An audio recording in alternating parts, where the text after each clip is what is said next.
Buenas noches, hermano Mario. Buenas noches a todos los participantes. Creo que ya la mayoría me conoce. Mi nombre es Román Pairumani.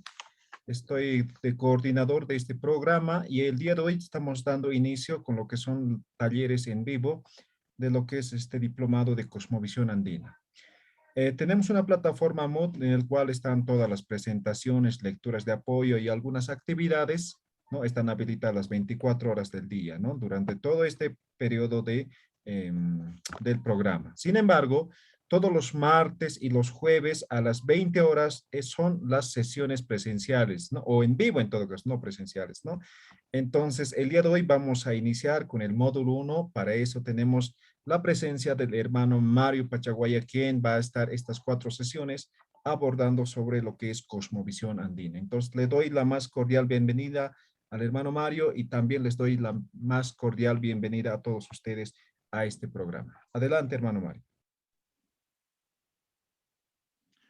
Bueno, muchas gracias, hermano Román, por organizar esta segunda versión del diplomado y también agradecer a nuestros hermanos y hermanas que han estado interesados por ser parte de este curso, ¿no? Y bueno, pues estos cuatro clases, digamos, vamos a tratar de comprimir muchas cosas que tenemos para compartir. Entonces, lo que yo quisiera en este momento es que un poquito nos conozcamos, ¿no? Tal vez sea la primera vez, pero bueno, quisiera que todos abran la pantalla, aparezcan en las imágenes, por favor, y nos presentemos con quienes estamos compartiendo este diplomado.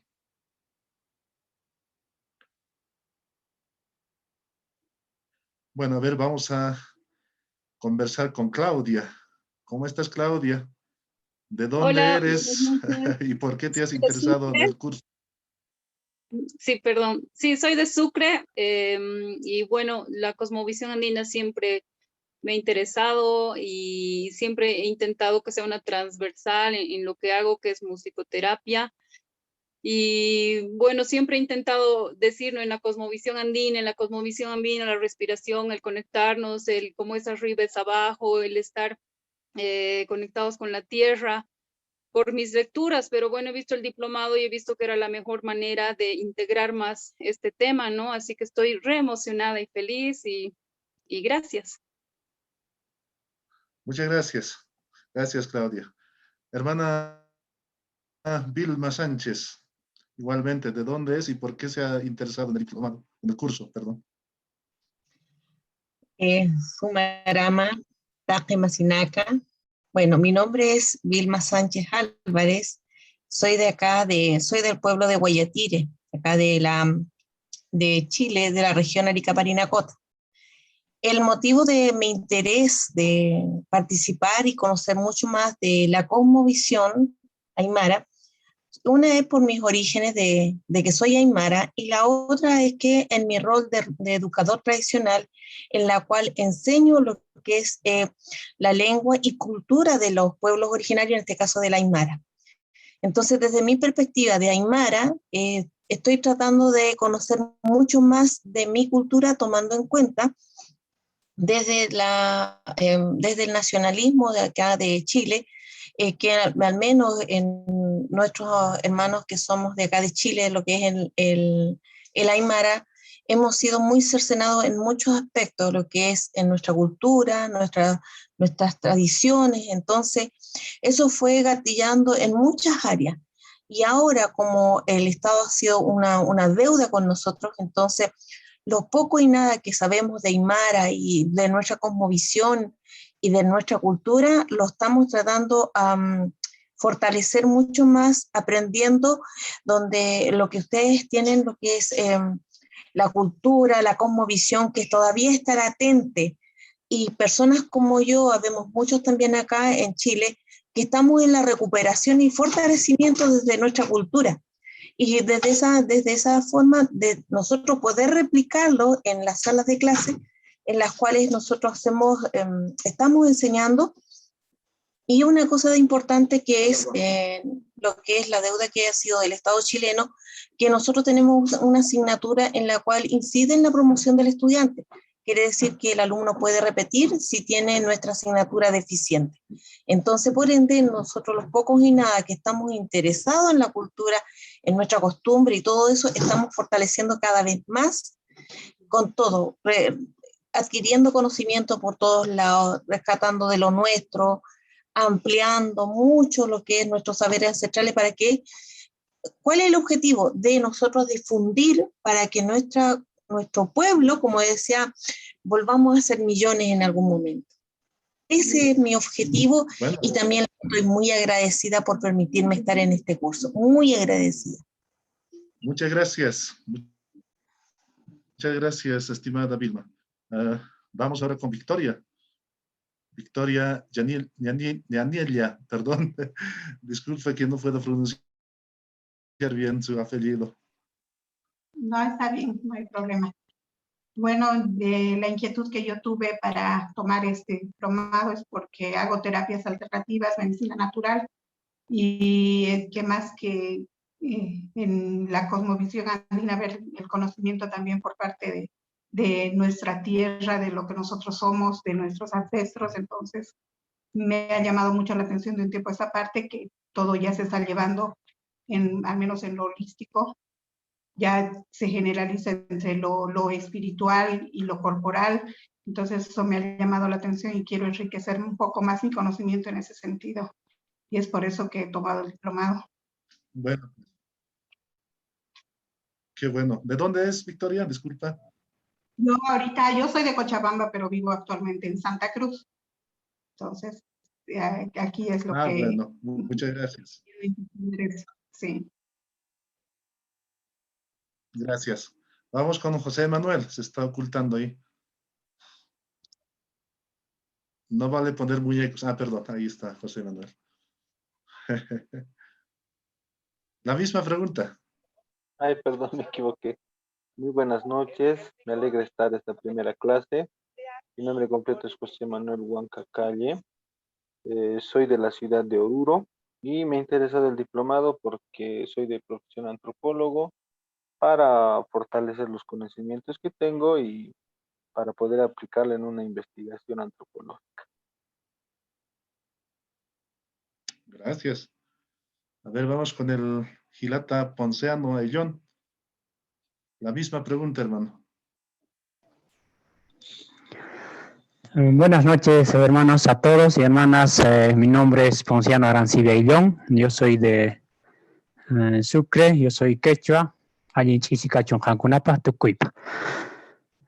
Mi intención, mi objetivo de hacer este diplomado, para mí es importante, ¿no? Profundizarme el conocimiento, cuál es la relación entre la Pacha y los cosmos y el hombre. Entonces es muy importante ver esa situación, encontrar esa relación y profundizar como persona también para podernos enseñar a otras personas también, ¿no? Eso es mi objetivo más o menos para poder cursar este curso. Muchas gracias, estoy muy con ganas, con voluntad para poder empezar y también al mismo tiempo concluir este curso, ¿no? Gracias a todos. Gracias, hermano. Gracias, muchas gracias. Vamos con la hermana María Salles. Buenas noches, soy María Salles, me encuentro en Cochabamba, me identifico con el pueblo originario quechua, soy profesora del área de ciencias sociales y pues necesito aún profundizar todos estos saberes desde la cosmovisión aymara, quechua, ¿no? Para poder replicar esto en mis estudiantes, en mi práctica educativa, al igual que en mi familia. Pese a que he trabajado en contexto aymara, ¿no? De Viacha y Coripata, pero si no tengo un vasto conocimiento acerca de ellos, me es imposible, ¿no? Poder comprenderlos. Y de esa forma he optado por tomar este diplomado. Gracias. Muchas gracias, hermana. Vamos con Claudia.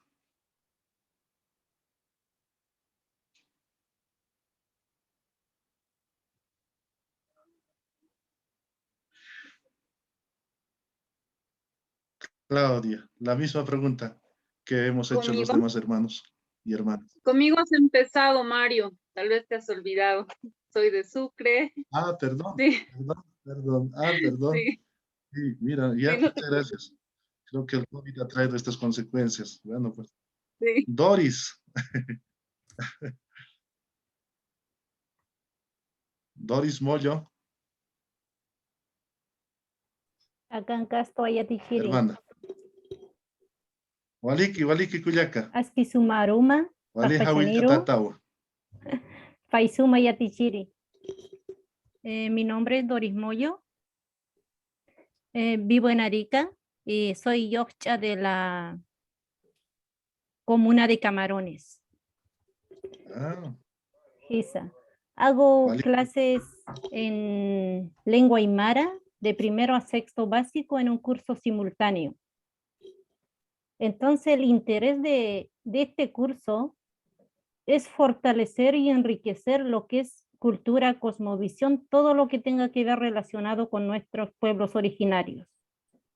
Agradezco al profesor Román Pairumani, ya que vengo tomando todos los cursos que él va poniendo en la plataforma, siempre estoy tomando sus cursos.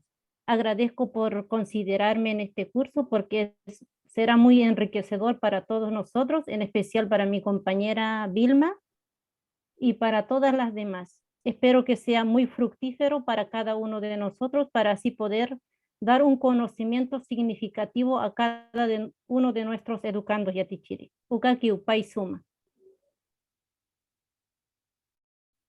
Yusper, Walikusao. Estamos con el hermano José Manuel Huanca. Ya me presenté, hermano, yo soy de Oruro, soy antropólogo. Perdón. Jolly, No se ¿quién es preocupe. Jolly? No, está bien. Hermana Jolly. Metano, Esta hermana, buenas noches. ¿me escucha? ¿Sí? Sí, ¿Me se escucha? escucha Ya. perfectamente. Buenas noches, soy Yolanda Peña, soy chiquitana. Mi interés por el curso es porque para poder analizar, conocer los conocimientos ancestrales, saberes y conocimientos, ¿no? A través de los pueblos indígenas y todo eso. También para poder, a través de este curso, aplicar, ¿no? En las investigaciones que quiero realizar en mi nación, ¿no? En mi pueblo. Yo hablo el Besro. Y conocerlo igual la cosmovisión Qué bien. andina que me interesa Qué para bien. poder Gracias. aplicarlo, ¿no? Por eso estoy tomando el curso. Claro que sí. No. Sí. Excelente. Gracias, hermana. Muchas Un gusto en gracias. conocerlo también. Vamos con la hermana María Neisa.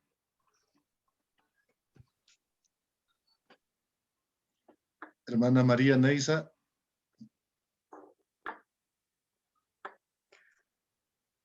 Sí. Buenas noches. Adelante, ¿Se me escucha, no?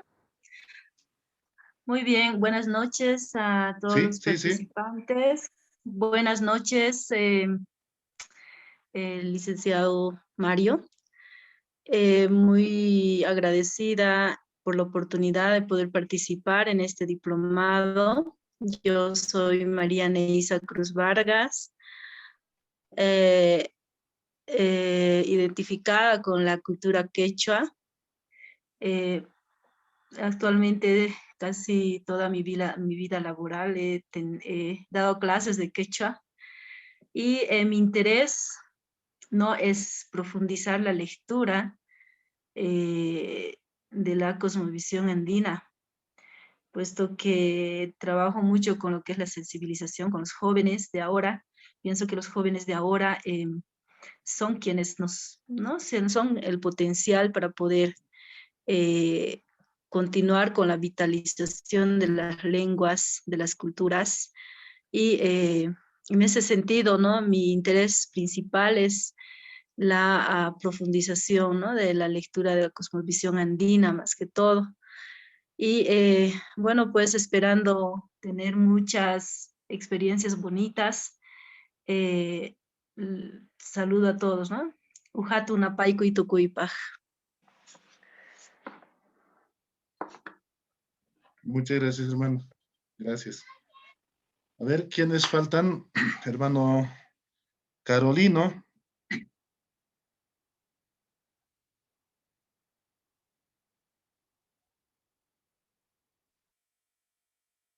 Estimado Carolino, te queremos escuchar.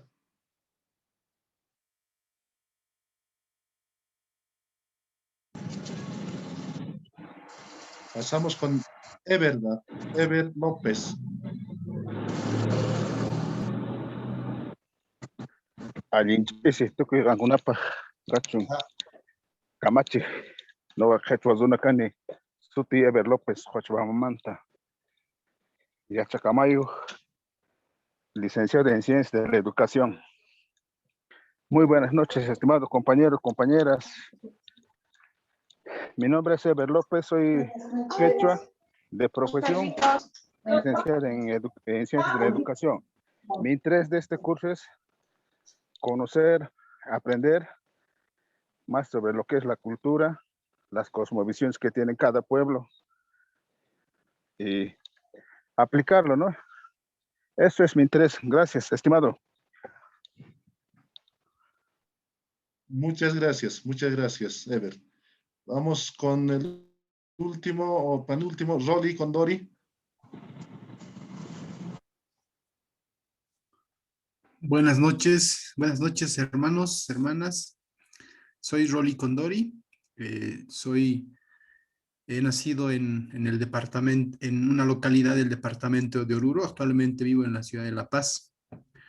Estoy muy interesado en abordar esta temática porque por el tema laboral trato bastante con la gente. Entonces me interesa conocer estas formas de entender la vida, ¿no? De entender, muchas veces me ha dado siempre curiosidad el intentar comprender por qué, digamos, algunas personas reaccionan o por qué tienen formas de pensar distintas. Entonces, sí, me ha parecido bastante interesante esta temática. Yo entiendo perfectamente el quechua, solo que por la falta de práctica y varios otros temas, se me ha vuelto un poco complicado comunicarme a través de este lengua, pero entiendo perfectamente, claro, y mi interés también es un poco retomar todos estos temas, ¿no? Estoy bastante contento y tengo de verdad mucha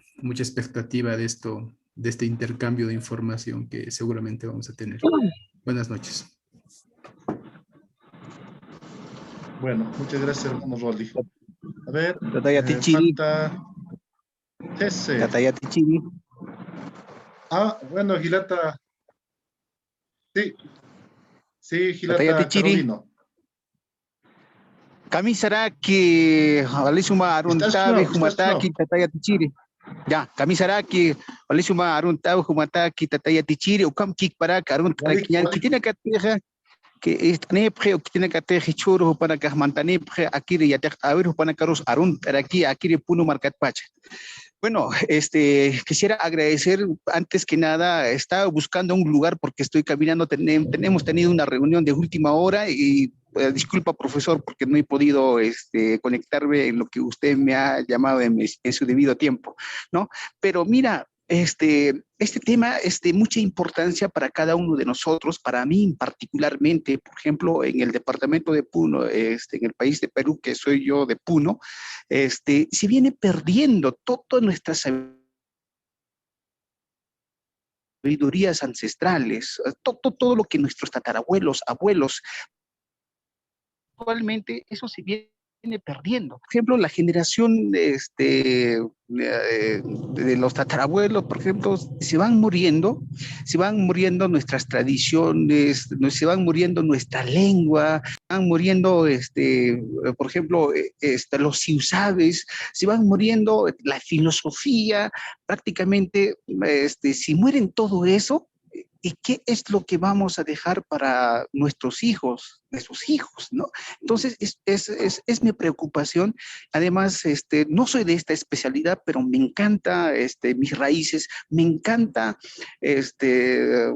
mi cultura, y entonces es por esa razón yo quiero aprender mucho de usted, profesor, ¿no? Durante todo este tiempo. Yo, apenas cuando vi el aviso dije, esto no puedo perderme, entonces que cueste lo que cueste, pase lo que pase, estaré presente, y es por esa razón que estoy aquí, y un gusto de conocerlo a usted y a los compañeras y compañeros que participan en este curso. Muchísimas gracias. Gracias, hermano, gracias. Bueno, vamos con el último participante. Cese, por favor. Buenas noches, profesor, ¿cómo está? ¿Cómo están, compañeros? Les pido que me disculpen por no habilitar mi cámara, pero la señal por mi zona es un poco baja a estas horas de la noche. Hola. Hola, ¿me están escuchando? Se te escucha perfectamente. Ay, ya.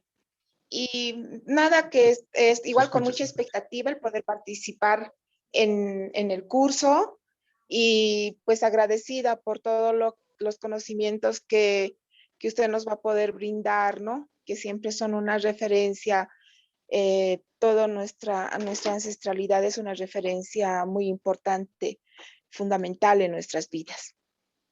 Gracias, Yatichiri.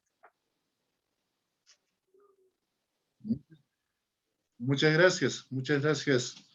Bueno, me avisa si alguien todavía no ha participado, o si no, ya damos inicio. Buenas noches. Sí. Hola. María Cristina. De mí. Sí. Buenas noches. ¿Me escuchan bien? Perdón. Adelante, hermano. Adelante, ya me va a adelante. llamar. Se escucha muy bien. Ya, bueno, yo me llamo María Cristina.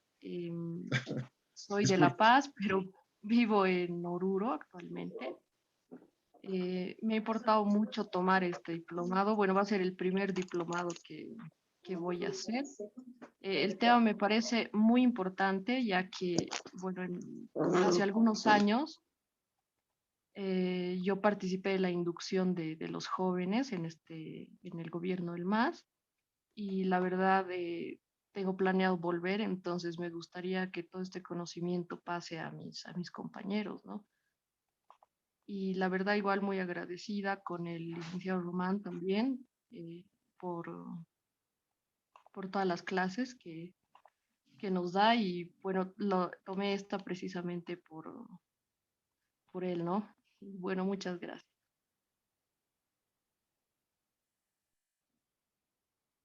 Ya, muchas gracias, hermana. Listo. Creo que todos nos hemos presentado. Solamente me faltaría a mí. Yo voy a presentarme el último día, por favor. Bueno, mi nombre es Mario Pachaguaya Casilla. Soy arqueólogo. He estado, desde que he egresado, siempre trabajando en Tiwanaku. Les hablo del año 2006 hasta el año 2014. He estado con proyectos de conservación y con proyectos de investigación de excavaciones arqueológicas. Luego, el año 2015, he asumido como director de arqueología por un lapso de un año, hasta mediados del 2016, y del año 2016, desde mediados hasta el 31 de enero de esta gestión, he estado trabajando como jefe de investigaciones en esa prestigiosa institución allá en el Museo de Tiwanaku. Entonces, ese es mi corto recorrido, pero lo suficiente como para entender y comprender a lo que hemos venido a este curso, ¿no? Para hablar de cosmovisión y cosmología. Bueno, primeramente un poco vamos a ponernos de acuerdo en algunas cosas, ¿no? Algunos lineamientos básicos, digamos, para este módulo, y más que todo para estas 4 clases virtuales que tenemos. Entonces, Ya había enviado una tanda, digamos, de lecturas. Ustedes han debido observar. Posiblemente no han descargado, porque son pesaditos, sí, están en PDF y son textos enteros. Yo quisiera compartir así porque no es suficiente, obviamente entendemos el tiempo es muy corto, ¿no? Y prefiero, digamos, dar esta información para que ustedes vayan digiriendo ya en el tiempo, ¿no? Entonces, complementando esta clase también. Y lo que había especificado es que para este curso, no precisamente para ahora, ¿no? Sino vamos a tener seguramente días, por lo menos hasta fin de semana, para presentar algunas actividades en función a las lecturas que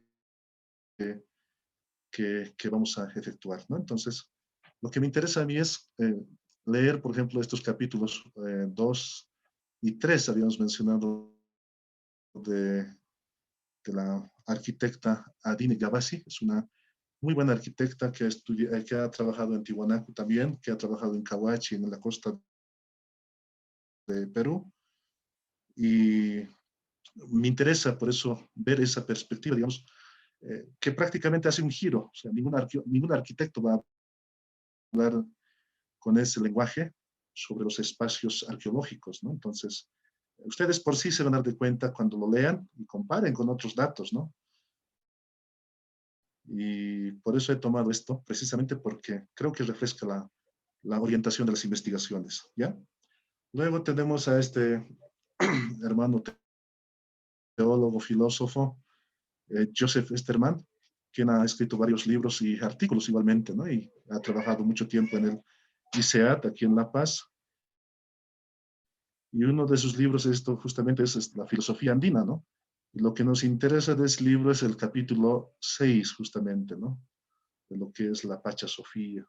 Ustedes van a ver un poco de ¿cómo le podemos decir? Una inversión, digamos, ¿no? De lo que es la filosofía occidental versus la filosofía andina, sobre todo. Aunque él está consciente de que no debíamos llamar filosofía, pero por ahora nos prestamos, dice, ¿no? Y yo creo que en muchas cosas vamos a trabajar en este sentido, es decir, haciéndonos préstamos de algunos conceptos y categorías para poder entender estas realidades en sí, ¿no? Lo que tenemos que conocer y saber es que el mundo andino no solo está compuesto por una realidad generalizada, homogeneizada, ¿no? El mundo andino tiene muchas vertientes, muchas vetas por donde fluye la información, los datos.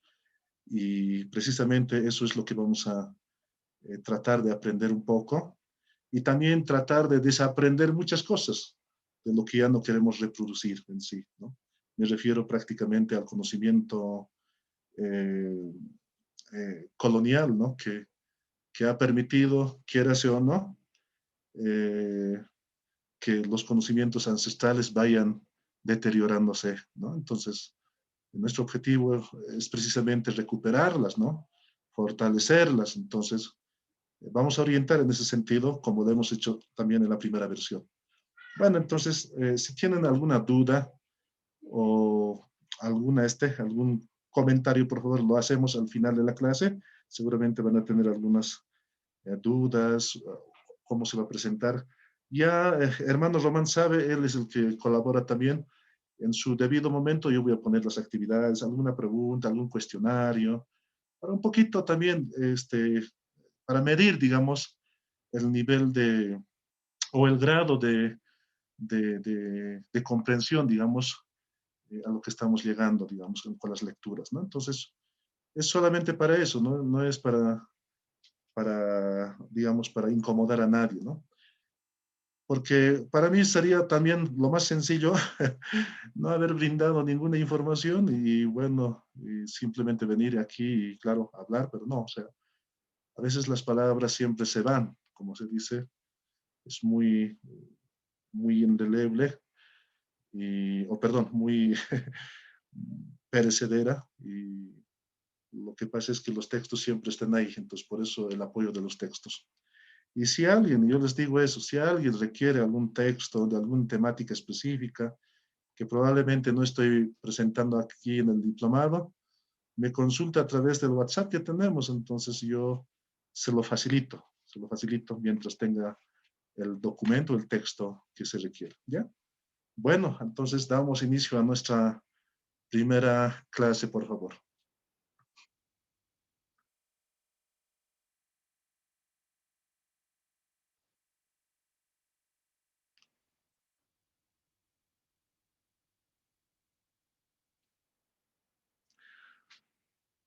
¿Pueden ver la diapositiva? Sí, se ve bien. ¿Se ve? Sí. Perfecto. Sí, se ve. Ya. Gracias.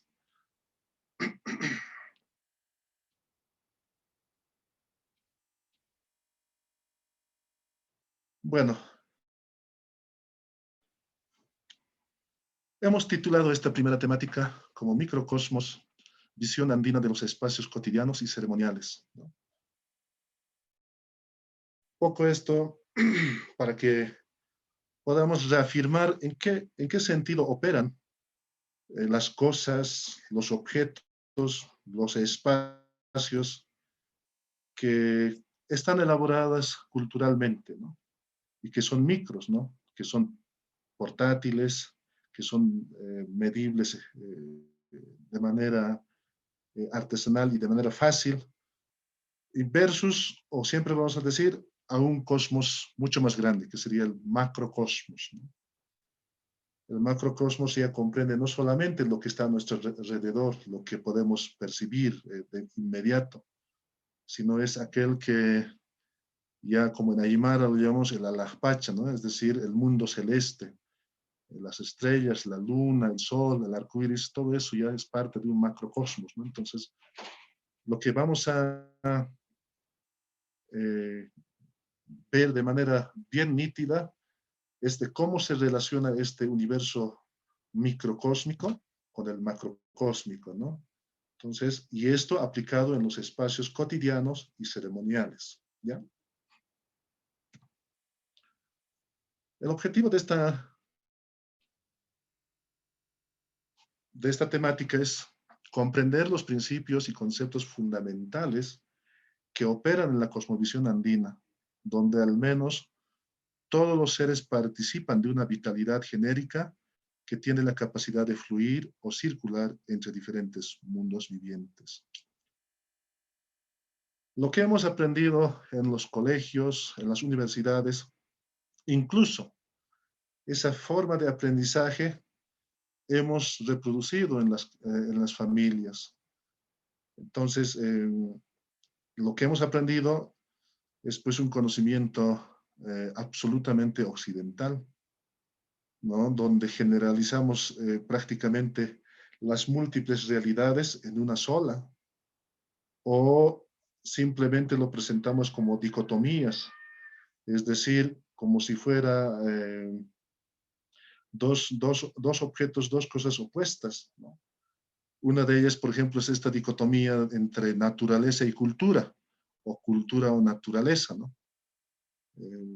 Sin embargo, si nosotros hacemos una lectura muy atenta de las costumbres que se practican en las comunidades, en los ayllus, en las marcas, en las layas, en las sayas y en el mismo suyo, vemos de que todo está concatenado, nada no está aislado ni separado. Es decir, de una u otra forma, tanto los seres humanos, los animales, las plantas, los objetos, las montañas, los ríos, los lagos, prácticamente todo lo que está en nuestro universo se interrelaciona. Y esto da pues un concepto muy particular a la formación social andina en este caso. Cuando hablamos de una formación social andina, vamos a tener que un poco cohesionar entre lo que es Aymara, Quechua, Urus, Chipayas, ¿no? Y también podemos definir por el espacio mismo, es decir, por la altitud en la que se encuentran estas culturas, ¿no? Entonces, cuando hablamos de vitalidad genérica, estamos hablando de que el ser humano no es simplemente el único ser capaz de pensar las cosas. Es decir, el ser humano no puede atribuirse ser el centro del mundo, el centro del universo. Porque allá el pensamiento occidental nos enseña a nosotros de que el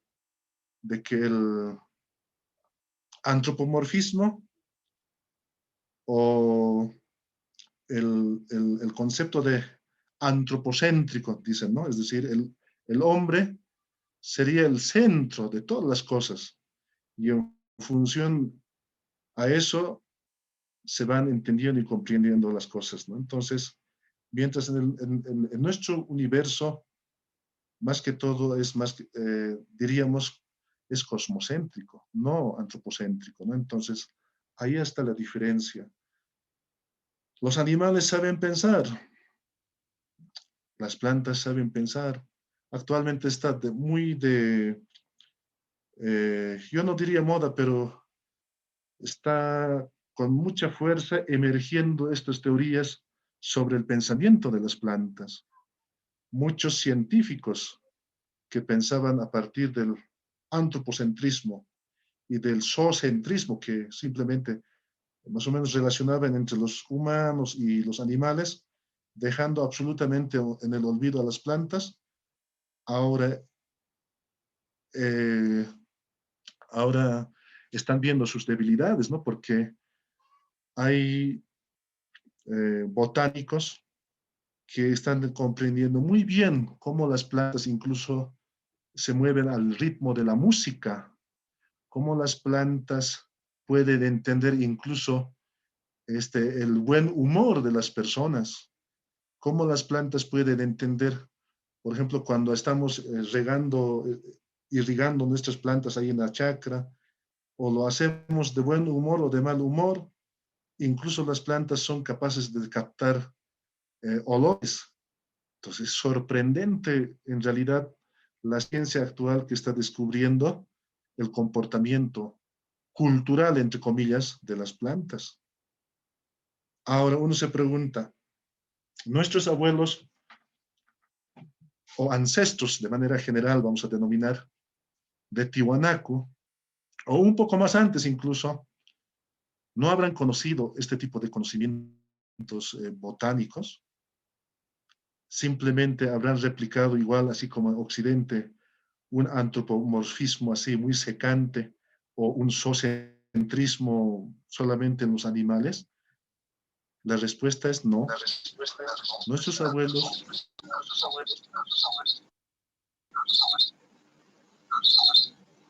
conocían perfectamente los ciclos, ¿no?, de las plantas.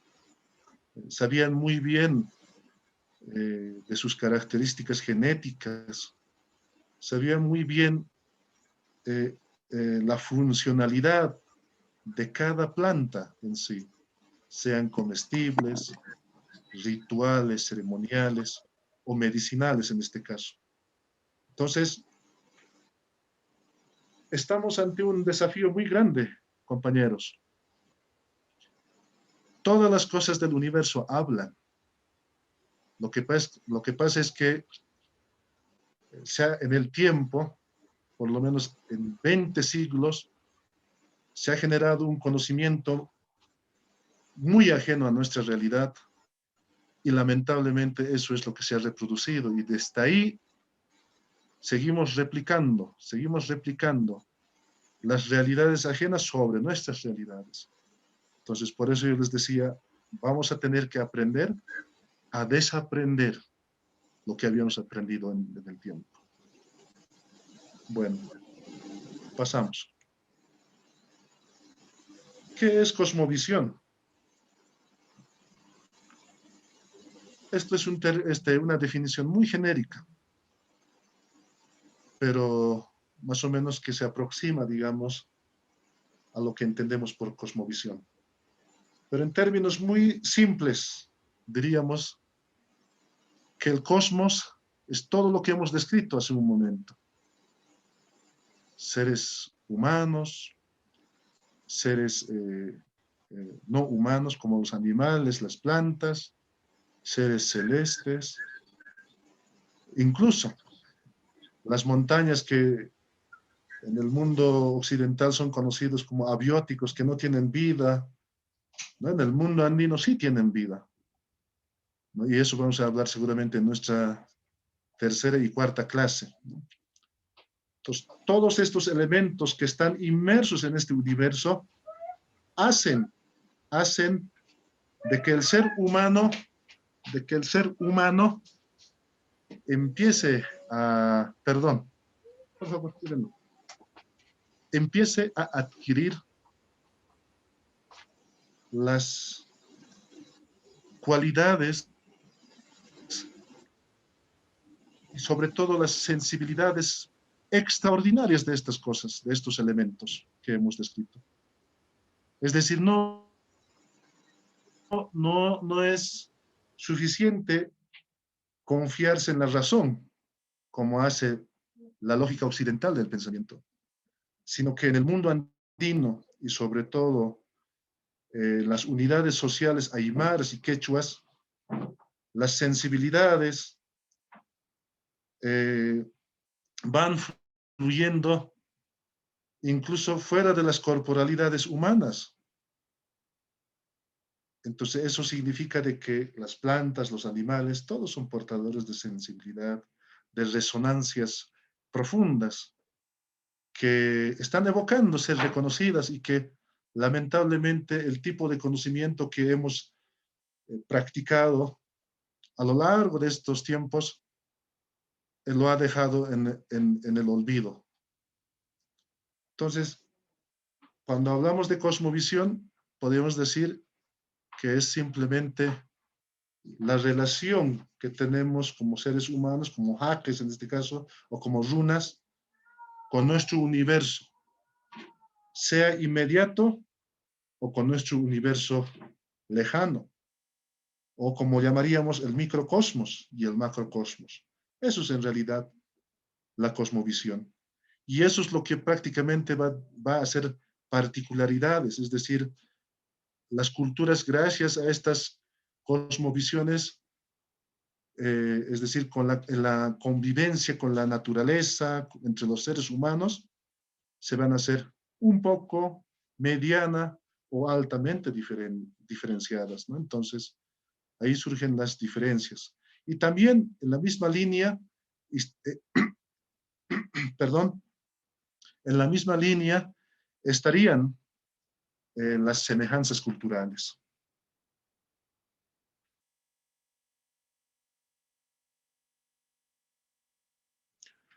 En este costado tenemos una parte que dice cómo es el universo, ¿no? Nuevamente repetimos esta parte.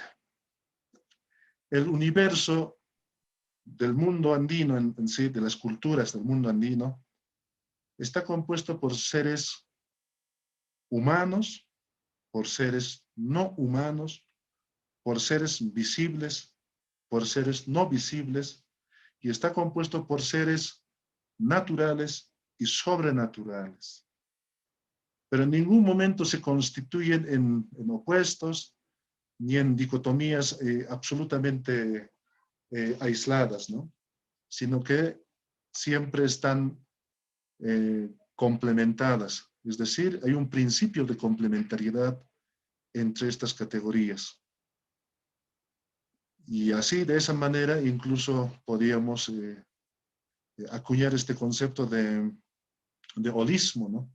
Muchos hablan de holismo, pero no es un holismo que simplemente se atribuye, digamos, a entender todo lo que contiene ese universo, sino es un holismo que entiende estas sensibilidades y las capacidades de pensamiento que tienen todos los seres, incluido las plantas, ¿no?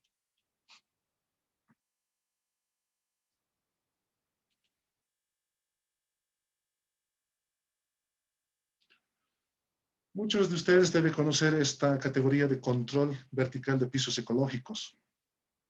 John Murray es un investigador famoso, norteamericano él, y sus estudios prácticamente estaban dedicados a entender cómo los pueblos andinos, aquí en la meseta andina, tanto en la región sur y norte del lago Titicaca, podrían haber desarrollado semejantes avances culturales, tecnológicos, ¿no?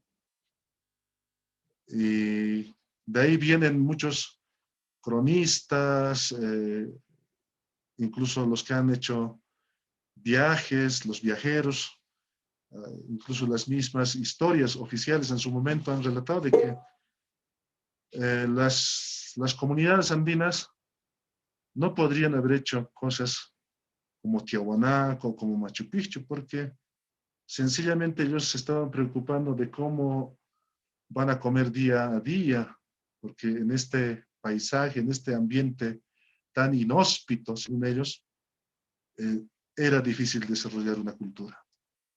Sin embargo, John Murray demuestra de que eso había sido falso. John Murray nos dice prácticamente que las sociedades andinas sí vivían acá, han desarrollado todo aquí en la región Circum Titicaca. Entonces, desde ahí operaban hacia el occidente, ¿no? Cuando operaban hacia el occidente tenían que viajar de 10 a 23 días. Tenían que ir en grupos con recuas de llamas, ¿no? O caravanas, llevando productos del altiplano hacia la costa. Y de la misma manera, al retornar, tenían que retornar con productos de la costa para llevar hasta el altiplano. Entonces, ¿qué es lo que traían desde el Océano Pacífico? Traían el maíz, traían la coca, traían el mullo y traían el guano. Y mientras al otro lado, al lado oriental, al lado poniente, John Murray calcula 2 días de viaje, así con recuas de llama también.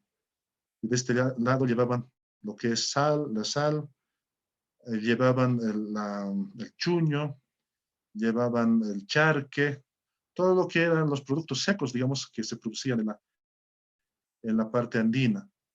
Y ellos volvían desde los yungas, desde la Amazonía, con maíz, con coca, con madera, miel, retornaban con pieles de jaguar, retornaban con plantas aromáticas para las ceremonias, retornaban con lo que es esta madera chonta para elaborar y tallar miniaturas, retornaban con plumas de aves para elaborar sus vestimentas, retornaban con plantas psicoactivas que utilizaban en un ámbito ceremonial.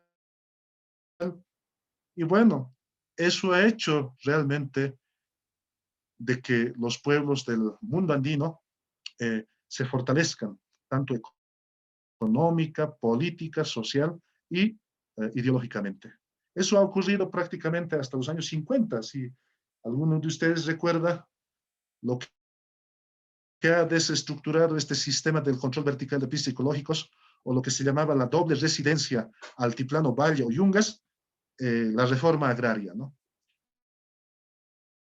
Claro, la reforma agraria ha tenido muchas virtudes, pero la reforma agraria ha consultado a los indígenas, o bien se quedan en la parte andina, o bien se quedan en el valle. No podían tener las dos ocupaciones. Entonces, eso es lo que practica, esa política es lo que ha desestructurado el manejo, digamos, de estos pisos ecológicos. Bueno, hablamos de la geografía que se reproduce en un microdiseño. La lectura de la arquitecta Adine Gavasi está orientada justamente en este sentido, ¿no?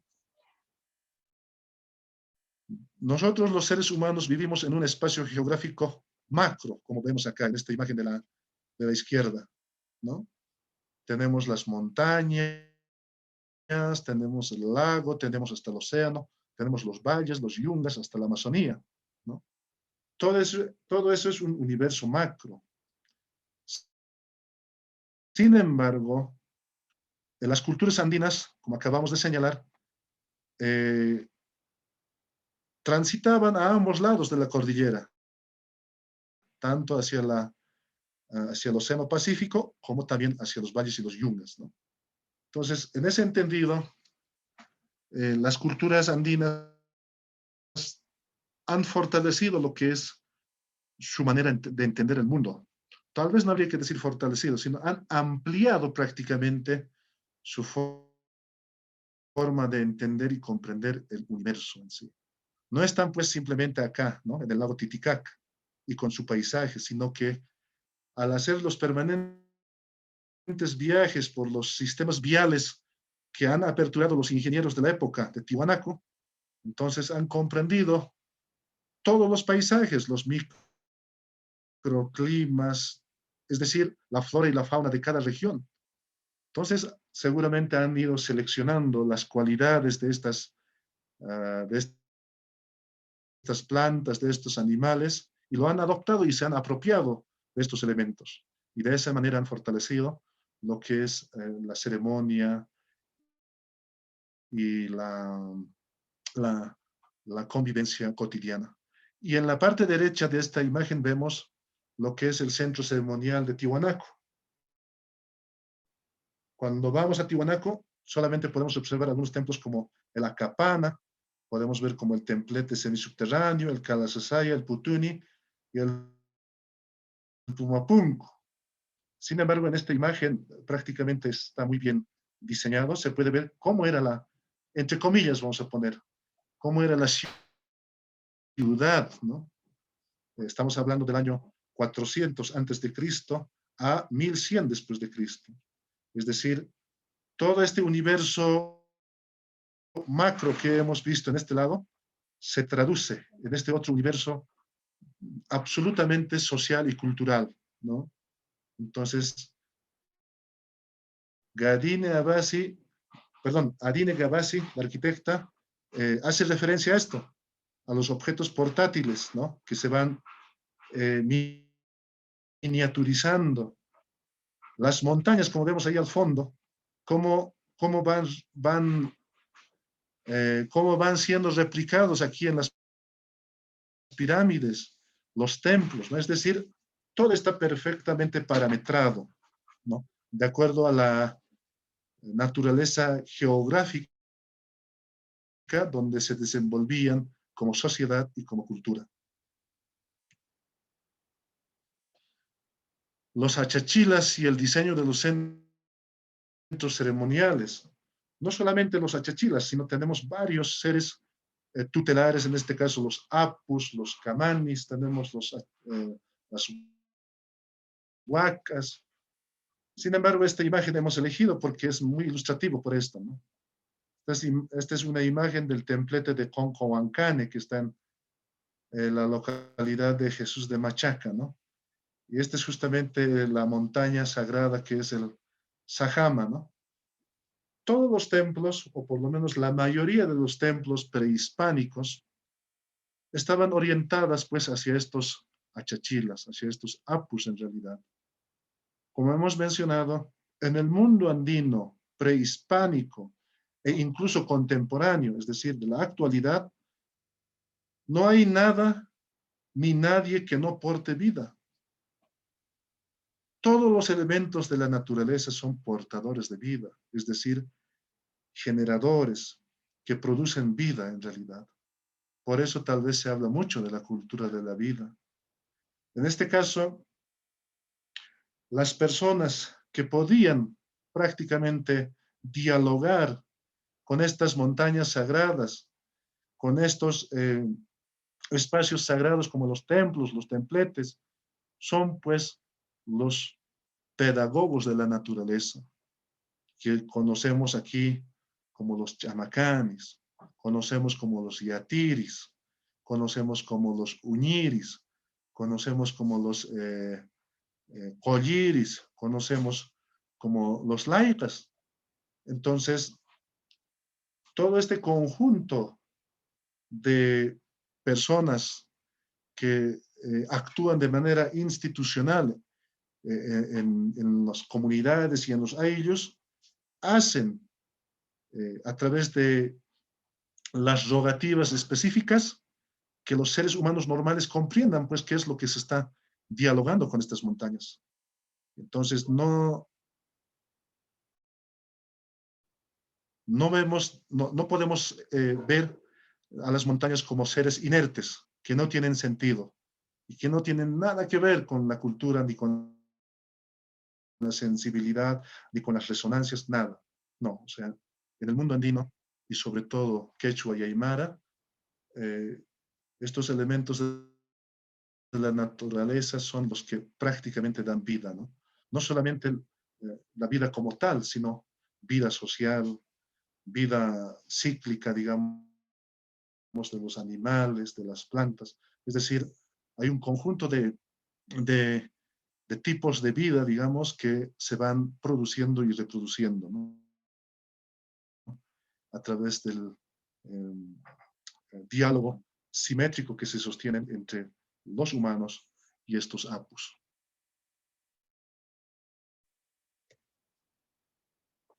Aquí tenemos otra imagen.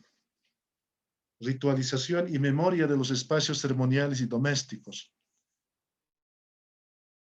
Esta es la imagen de la pirámide de Acapana, y este círculo de color verde nos indica de que de ahí es donde se ha extraído o se han extraído estas ofrendas que están aquí en su alrededor, ¿no?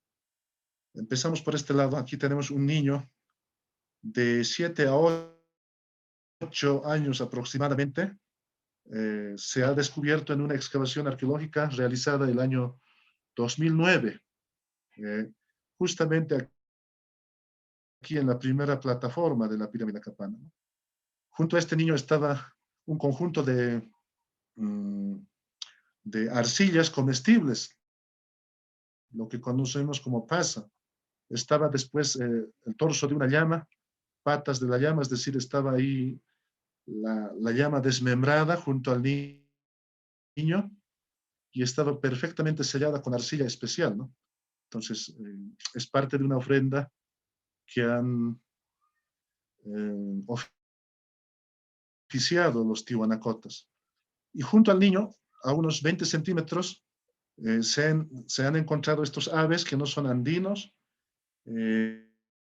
Ya los ornitólogos, los que estudian a los pájaros, las diferentes especies de aves, han interpretado como aves de la Amazonía, en realidad, ¿no?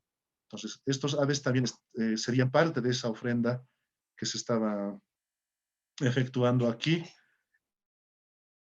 en la primera plataforma de la pirámide de Acapana. Aquí vemos cómo se van rescatando, ¿no?, las ofrendas, de a poquito y limpiando. Y bueno, aquí estamos trabajando junto con los maestros y los ayudantes en esa excavación. Esta es una fotografía de planta, ¿no? Cómo se puede observar una cantidad pero increíble de cerámicas, ¿no? Los querus, los tazones, ¿no? Y aquí se ve una foto de acercamiento de eso justamente, ¿no? Cómo la cerámica ha tenido que trozarse. Esto más o menos va en esa lógica actual, ¿no? Donde se hacen los proyectos, como lo llaman, piedras fundacionales, o cuando se entrega algún tipo de infraestructura, ¿no? Cuando las autoridades van trozando o trizando, en este caso, trizando, perdón, están trizando cuando echan la chicha, ¿no? Con la vasija de cerámica y lo rompen, ¿verdad? Más o menos es la misma lógica esto, ¿no? En tiempos de Tiwanaku. Aquí prácticamente cuando hemos reconstruido las piezas, hemos identificado alrededor de 60 piezas que estaban trozadas en esa parte. Y aquí en esta parte se ve la cabeza de un cuy igualmente. Cavia porcelius, es un cuy, el cuy andino que es comestible, ¿no? Que es medicinal y también es utilizado como un elemento para leer, digamos, los yatiris, sobre todo, los pedagogos de la naturaleza, son los que utilizan también este elemento. Y por último tenemos acá la pata de una llama en sí, ¿no? Entonces, como se puede observar, la naturaleza mismo convive ahí en los espacios, ¿no? De diferentes especies, no solamente los humanos, digo, no solamente los animales ni las plantas, sino también aquí los humanos están presentes, ¿no? Es decir, no había un gran Dios. Esto nos puede hacer entender eso, porque desde la visión occidental, ellos son monoteístas y nosotros somos politeístas. Pero cuando preguntamos, pero Dios, ¿cómo era, no? Y quién, si hablamos de la dualidad, pero Dios, ¿con quién había estado? Pues, bueno, hubiera tenido un enlace matrimonial y cómo es que crea a seres humanos y animales, plantas. O hablamos de hermafrodismo, es decir, se reproduce a sí mismo o es capaz de reproducirse a sí mismo. Entonces, la gran pregunta es eso, ¿no? Mientras que en el mundo andino no hay dioses. Lo que hay son seres con los que se dialoga, ¿no? Obviamente hay una jerarquía en sí, ¿no? Cuando veamos ya en las próximas clases vamos a ver cómo los seres se van jerarquizando. Seres temidos que son predadores, seres que acechan con enfermedades, seres que se transforman para acechar igualmente, seres, por ejemplo, que se convierten en emisarios de la muerte, seres autodestructivos o caníbales. Es decir, hay un conjunto de seres, ¿no? Y no son dioses en realidad. Los conceptos de Dios o dioses son justamente las lógicas occidentales de entendimiento de estas cosmovisiones, ¿no? Y sobre todo andina. La narrativa de los espacios funerales. Los muertos prácticamente tenían una fuerte incidencia sobre la convivencia de los vivos, ¿no? De los seres humanos vivos. Nos podemos dar fácilmente de cuenta de que, por ejemplo, las unidades domésticas de los vivos, es decir, de la gente que habitaba en ese momento, ya todos han colapsado. Hoy en día, lo que nosotros podemos observar son simplemente las cimientos, las bases de esas habitaciones. Pero cuando se trata de la casa de los muertos, podemos ver como en estas imágenes, ¿no? Son duraderos en el tiempo, coloridos, y eso era el espacio donde se destinaba a los muertos, ¿no? Es decir, yo lo denomino la construcción social de las corporalidades, que va emergiendo desde el nacimiento en sí del ser humano y termina con la muerte, que es la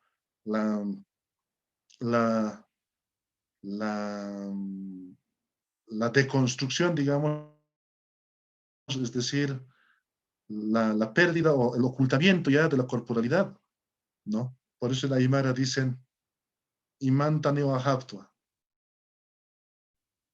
¿no? Ese concepto es clave para entender, y luego, obviamente, en las próximas clases vamos a ver eso, la etimología, ¿no?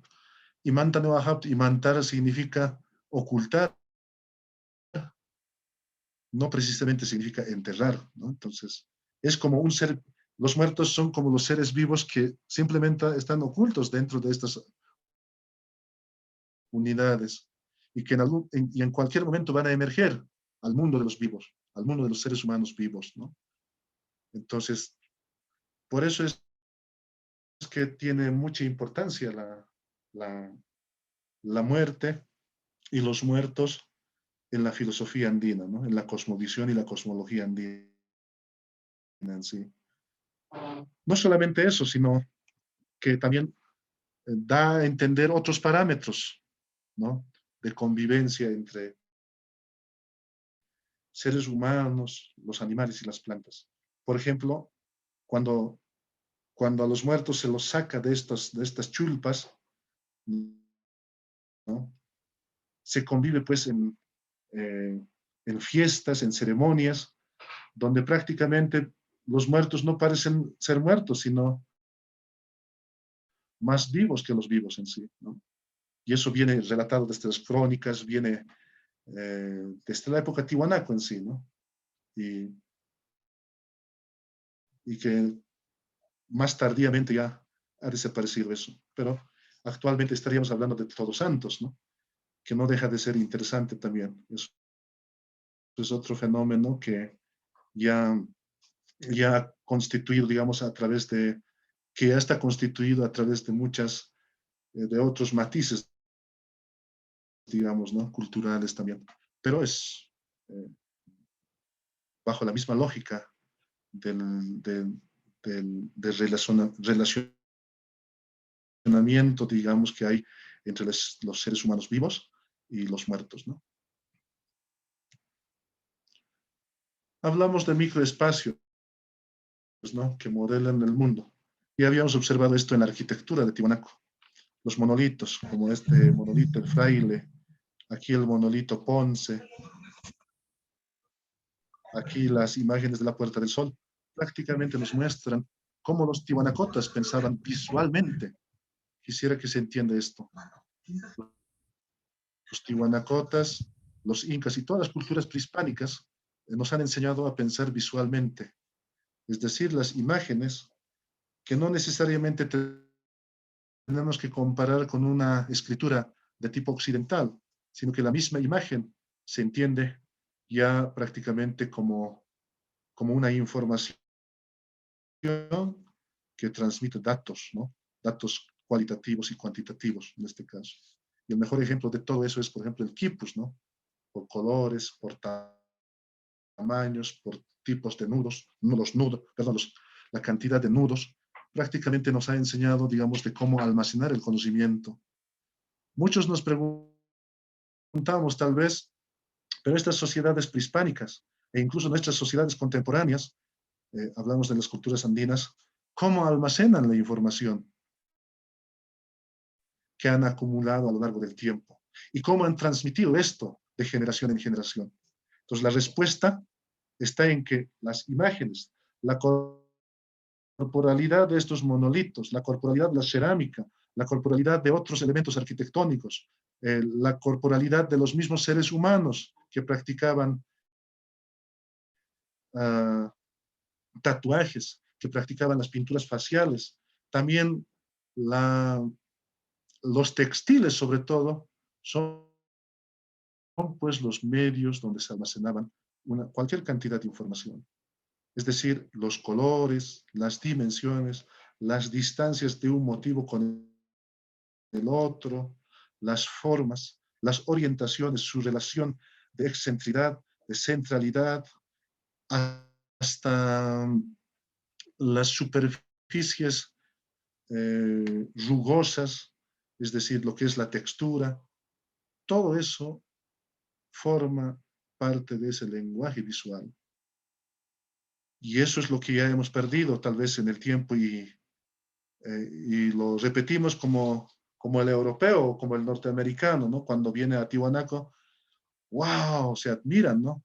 Pero qué hermoso este monolito, qué hermoso esta Puerta del Sol.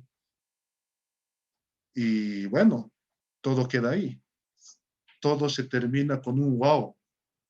Y nadie nos dice nada después, absolutamente nada, ¿no?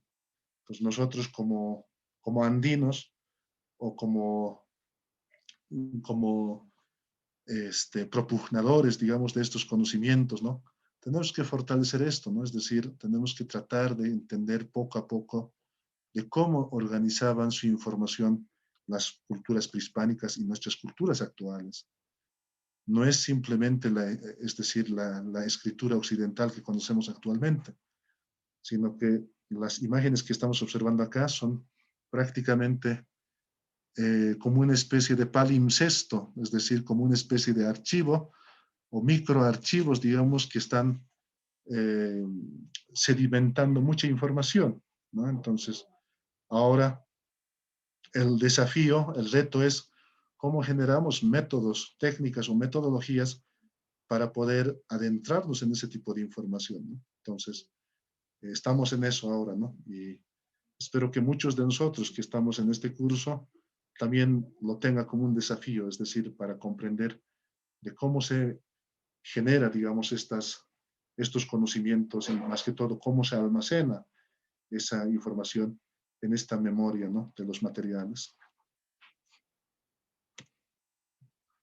Este es un complemento del primero que hemos visto de los monolitos, ¿no? Los colores, como decíamos, ¿no? Fíjense, de la franja media para arriba, hay seres que se están transformando. El rostro, aunque no se va, no debe ser muy legible en la imagen que ustedes están viendo ahí. Obviamente yo estoy viendo el mismo, pero yo entiendo más o menos cómo está formado esta imagen. Aquí se puede ver, por ejemplo, el rostro de una llama. Aquí están sus dientes. Acá los dientes superiores, los dientes inferiores. Aquí está la nariz de color rojo. Aquí está el ojo con un círculo negro. Y la oreja caída hacia abajo, ¿no? Y lo mismo en este lado que está cortado, ¿no? Pero aquí podemos hablar de que esa llama no había sido pues una llama completa, sino había sido un ser humano. Aquí están las patas, ¿no? Los pies, en este caso, no patas, sino los pies del ser humano, pero terminan en la pata, en las pezuñas de la llama, que son dos. Aquí hay uno, dos. Aquí hay uno y dos. Entonces, de esa manera, sostenían imágenes, ¿no? Es decir, las imágenes fluían tanto del ser humano hacia los animales, de los animales hacia los seres humanos, así. O sea, las imágenes eran, discúlpenme, eran como los líquidos, como el agua en realidad, ¿no?, que fluían por cualquier lado. Y eso es lo que hacía el lenguaje visual, y eso es lo que entendían los iconógrafos, los artistas, y los que manejaban la información y los datos de la época de Tiwanaku. Los colores de aquí abajo, ¿no?, los del monolito Bennett, toda su corporalidad igualmente está con imágenes, ¿no? Si empezamos desde aquí arriba, hay otra franja aquí en la parte media, lo mismo en aquí, termina hacia la parte inferior. Todo esto prácticamente es como una biblioteca en sí. Lo que nos falta es simplemente ahora comprender eso a través de técnicas acertadas.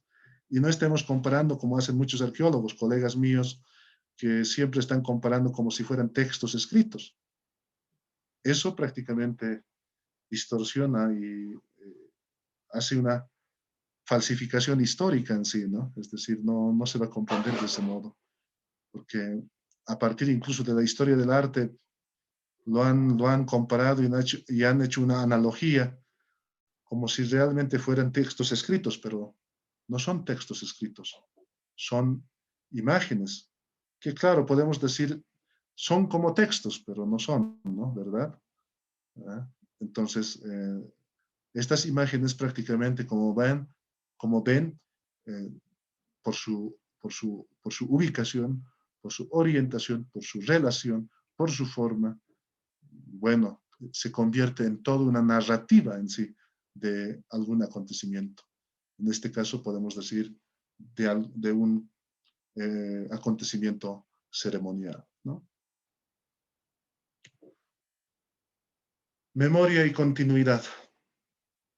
Todos los elementos que hemos visto prácticamente nos traen recuerdos, remembranzas, ¿no? Por eso es muy importante saber muy bien la oralidad, la memoria y la remembranza. Sin estas tres herramientas claves, va a ser imposible descifrar la continuidad cultural que se sostiene desde la época prehispánica hasta el presente.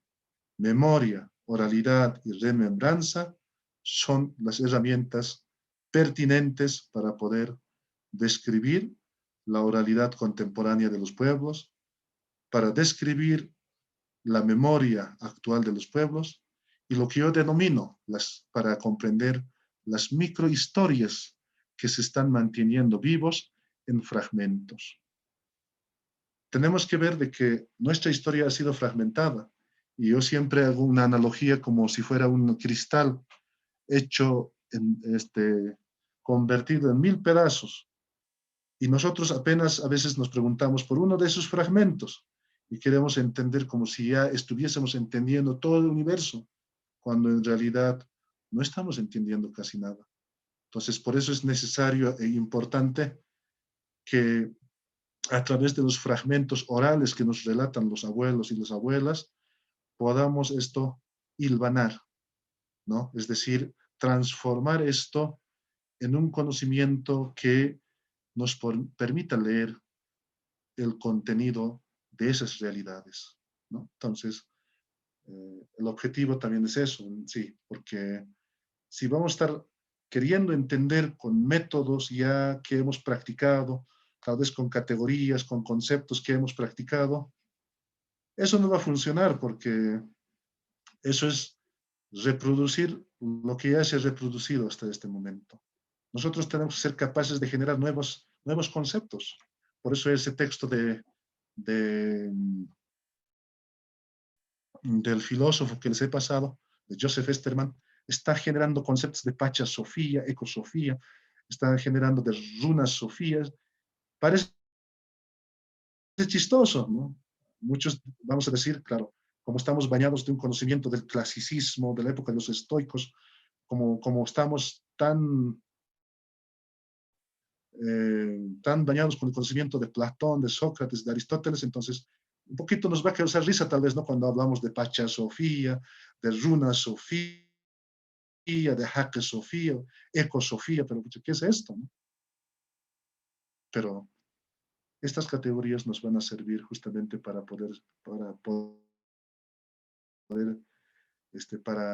poner cimientas que nos van a permitir desarrollar, o por lo menos no desarrollar, sino volver a continuar lo que era nuestro taqui, nuestro camino, para ir nuevamente a nuestro horizonte. Lo que hemos perdido en la colonia, en la república, es precisamente ese horizonte. Somos seres humanos, claro, estamos diciendo que somos aymaras, somos quechuas, pero muchos de nosotros nos hemos vaciado, me incluyo tal vez yo ahí, de valores, nos hemos vaciado de conocimientos, de saberes, ¿no? Entonces, para que no suceda eso, para que nuevamente empecemos a promover y fortalecer estos conocimientos ancestrales y contemporáneos de nuestros pueblos, tenemos que ser ampliamente creativos. Creativos con la acuñación de nuevos conceptos, creativos con la acuñación de nuevas categorías, creativos con el despliegue de nuevos métodos o metodologías de investigación. Yo creo que ese es el camino por donde vamos a recuperar y vamos a restaurar estos fragmentos a los que me refería hace un momento. Son desafíos que tenemos cada uno de nosotros en el ámbito donde estemos. No necesariamente uno requiere estar en una comunidad, vivirse los 360 días y estar en una casa así de paja, no. Lo que vale aquí es cómo nosotros vamos generando estas articulaciones, ¿no? Tanto en las ciudades, en el campo, en el ámbito, en el lugar donde estemos. Entonces, por eso es muy importante, digamos, cómo podemos discernir prácticamente lo que es lo andino y de lo que es lo occidental. Entonces, lo que yo siempre he propugnado es que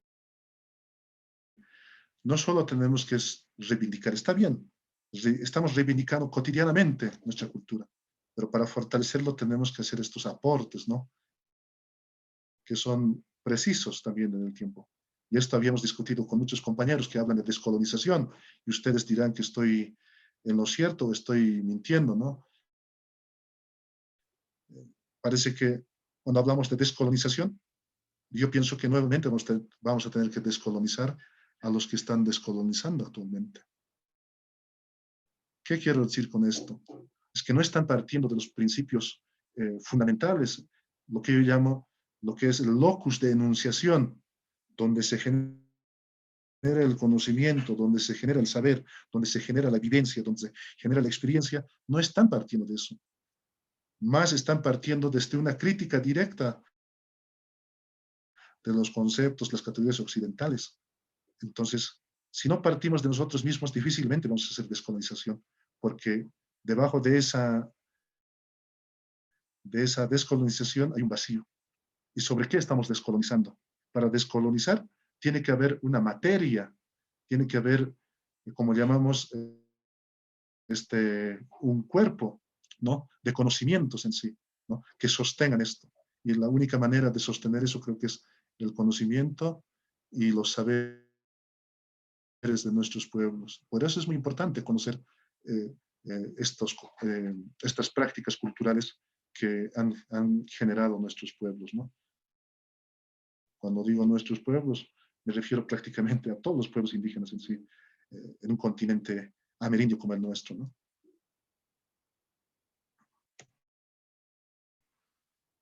Los apachetas, ¿quién no conoce? Todos conocemos apachetas. Cuando se viaja a una provincia, cuando estás cansado acercándote a una montaña, un cerro, levantas una piedra para mitigar el cansancio o para pedir salud o algún tipo de augurio,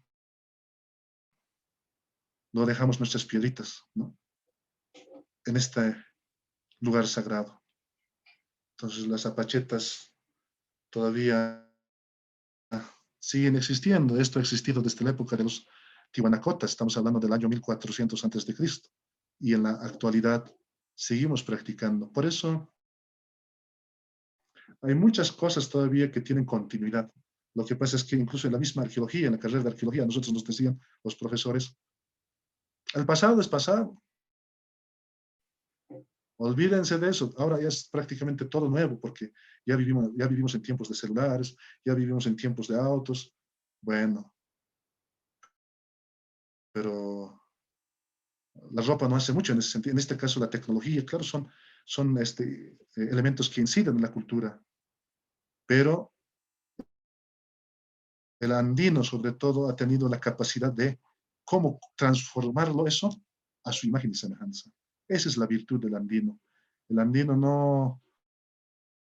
no se deja llevar fácilmente, ¿no?, con el vaciamiento de estos conocimientos, digamos, y de un día para el otro se convierte, digamos, ya en uno más de esos modernos, digamos, ¿no? de esas personas que ya ni siquiera creen que tienen raíces andinas, ¿no? Entonces, eso se llama aculturación, ¿no? Entonces, a partir de eso, yo creo que el hombre y la mujer andino tienen valores, principios que hemos heredado milenariamente, ¿no?, como el principio de complementariedad, como el principio y los valores como el Aini, la Minca, ¿no?, que son de reciprocidad, ¿no?, de ayuda. Es decir, el hombre y la mujer andino siempre han andado de esa forma, ¿no?, colaborando con sus semejantes y también con los seres animales que no son humanos, pero ellos prácticamente los tratan como a los humanos, ¿no?, con las plantas y los otros elementos también que están en su universo.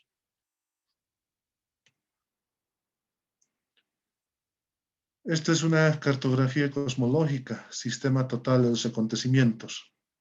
Esta es una cartografía que he presentado el año 2018 en una reunión de etnología aquí en el MUSEF, Museo de Etnografía y Folclore aquí en La Paz.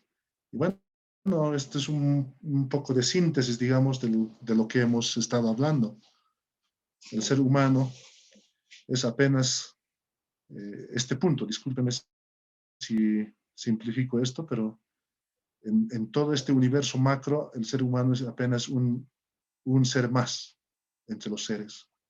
Están las huacatalas, están los cataris, están los árboles, están las montañas, están los montículos, están las nubes, la neblina en este caso, está el sol, las estrellas, el rayo, el trueno, la luna, el minamanta, que es el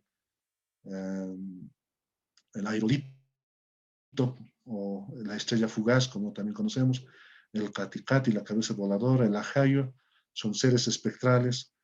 Aquí estamos viendo cómo los humanos se van transformando en animales y los animales también son seres de la transformación y la contratransformación.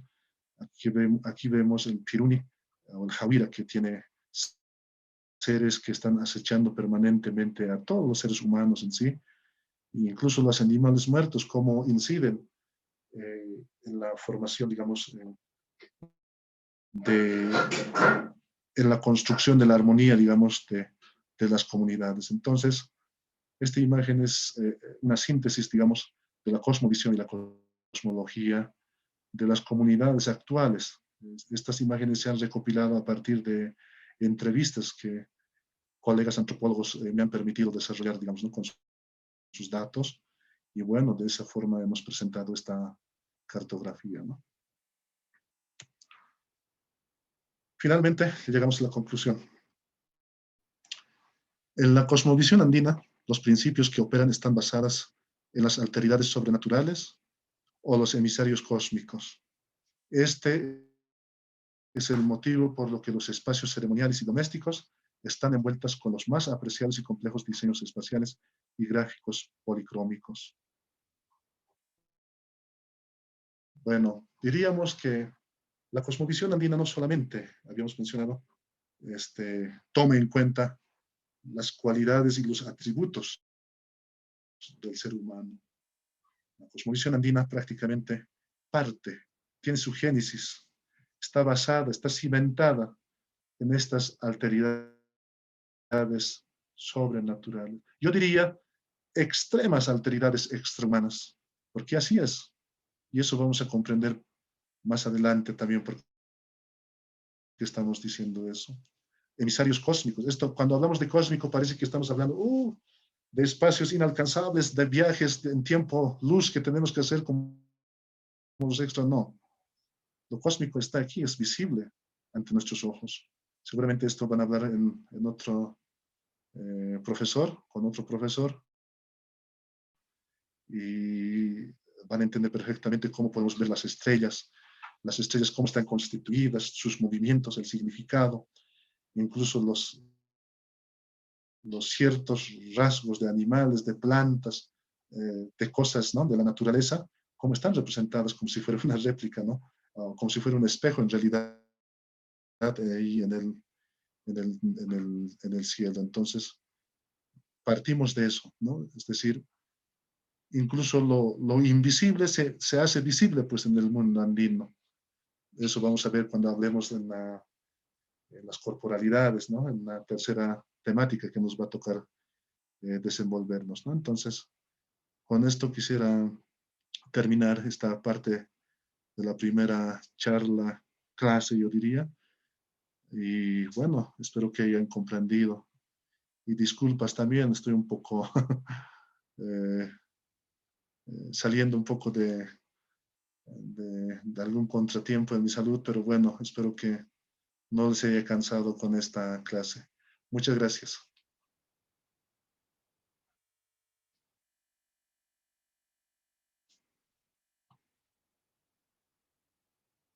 Si tienen preguntas, por favor, dudas, inquietudes, comentarios, háganlo, por favor. Sí, yo por favor tengo aquí, has hablado en algún momento de la construcción social, de las corporalidades, desde que nacemos hasta que morimos se va haciendo esta construcción. Y decías una frase en Aymara que por favor, si me la puedes repetir, era como ocultar el cuerpo. Es cuando uno está muerto, es como ocultar el cuerpo, es como si estuviera oculto, esperando, digamos, a que en algún momento se vea. Es eso, entonces, como si estuviera oculto. Exactamente. A ver, en realidad hemos mencionado imantaña, ¿no? Imantaña quiere decir ocultar. Y cuando la comunidad, digamos, va a un entierro de una persona que es de la comunidad, entonces ya vuelven a la casa y afirman, ¿no?, Imanta Niwahapto, ya hemos ocultado. Y este concepto hace pensar muchísimo, ¿no? Porque no dicen hemos enterrado, ¿no? O sea, no dicen otra cosa, ¿no? Otros dicen Ampacha Niwahapto, pero eso no hay mucho, ¿no? Pero Imanta Niwahapto, ¿no? Imanta Niwahapto. Eso más o menos está relacionado, como te decía, como las personas, ¿no? La construcción social de la corporalidad, ¿no? Eso vamos a hablar en alguna de las clases igualmente, ¿no? Porque es importante cómo el ser humano se va construyendo, ¿no? A través de su corporalidad hasta llegar a ser jaque, hasta llegar a ser runa. Porque apenas el nacimiento es apenas uno de esos momentos, digamos, iniciales, ¿no? Para conducir a ese ser humano hacia el horizonte del jaque, ¿no? Entonces, habíamos dicho de que la muerte es el fin, digamos, de esta construcción social, que sería la desintegración social de la corporalidad también, ¿no? ¿Alguna otra pregunta? Sumerano Yetichiri, lo que usted mencionaba, lo que era el runa, no entendí muy bien eso. Runa. Sí, es una palabra quechua. Es equivalente a jaque, ¿no? Aymara. En realidad, jaque, sí, sí, sí.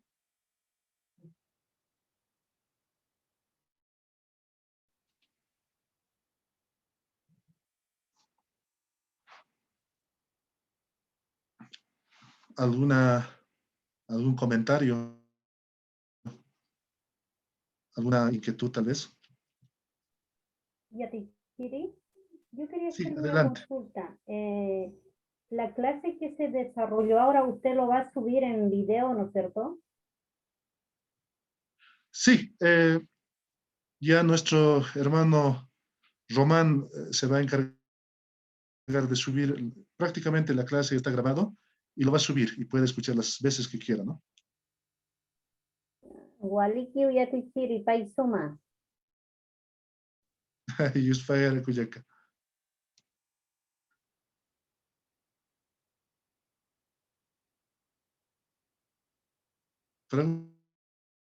Preguntas. O se ha entendido todo o no se ha entendido nada, así yo pienso.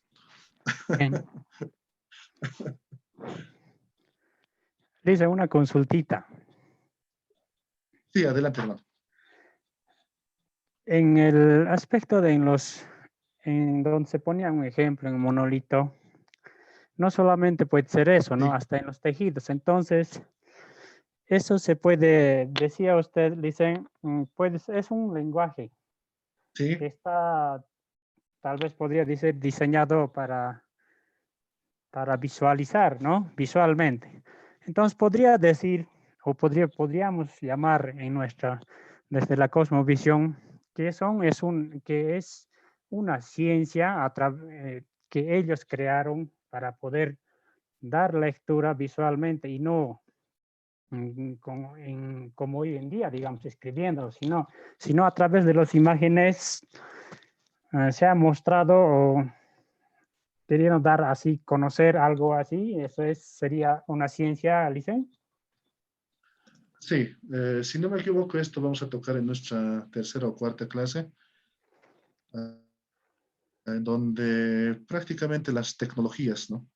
En la hidráulica, astronomía, la arquitectura, el arte, cómo se han generado en el tiempo y sobre todo en tiempos de Tiwanaku. A ver, vamos a poner un pequeño paréntesis en esto. Hemos partido de Tiwanaku porque eso es la base, o al menos yo entiendo así, de la cosmovisión andina, porque es la cultura madre, ¿no? Sin ir a ningún tipo de interés, nada por el estilo. Los incas incluso vienen después de Tiwanaku, pues, ¿no? Tiwanaku es una gran cultura que ha administrado el espacio, es decir, el espacio geográfico, desde el altiplano hasta los yungas, desde el altiplano hasta los valles de Cochabamba, y ha administrado los territorios de Moquegua, imagínense. que es actualmente el territorio peruano. Ha administrado lo que es el Valle de Putre, en Chile, actualmente sería Chile. Ha administrado el Valle de Azapa. Hay un museo de Tiwanaku en Azapa también.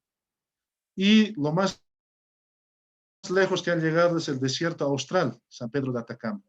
Ahí existen miles y miles de entierros tiwanacotas, ¿no?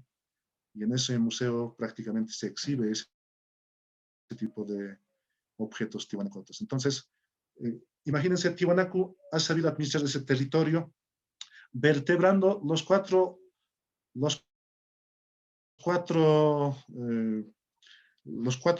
¿cómo podemos llamar? Espacios, ¿no? El norte, el sur, el este, el oeste, ¿no? Los 4 puntos cardinales. Entonces, ellos han consolidado una ingeniería, pero ultra avanzada para su época. Imagínense cómo tenían que soslayar esas vertientes, las quebradas que llegaba hasta la Amazonía. Y todo hecho de piedra, donde tenían que caber por lo menos una llama en el camino. Y así en fila tenían que ir, ¿no? Y son, como hemos visto en ese mapa de Yomura, son pues de 2, 3 días de viaje. Incluso al otro lado son más días de viaje, casi 10 días. Y posteriormente vienen los incas y lo mejoran, lo perfeccionan estas vías.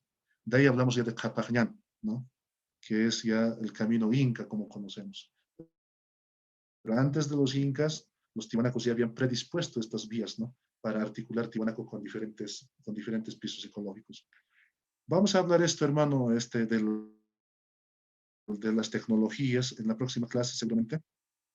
Y es importante, ¿no? Cómo Tiwanaku pensaba, decíamos, a través de imágenes, ¿no? Porque actualmente nosotros, los arqueólogos, tal vez los antropólogos, los historiadores de arte, los semiólogos, queremos descifrar, claro, con nuestra escritura actual, pues, que es occidental, queremos entender así.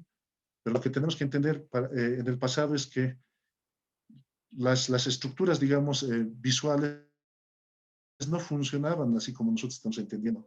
Por eso los gringos cuando vienen simplemente se quedan con wow, yo les decía. Y lo disfrutan como si fuera algo estético y nada más. Pero para nosotros no es solamente un wow ni estético, ¿no? Sino es mucha información. La memoria mismo de nuestros ancestros está guardado sobre estos objetos, en estos objetos.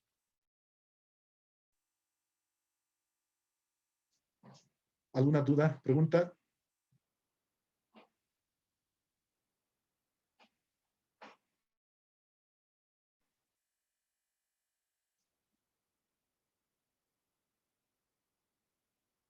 Hermano Ponciano.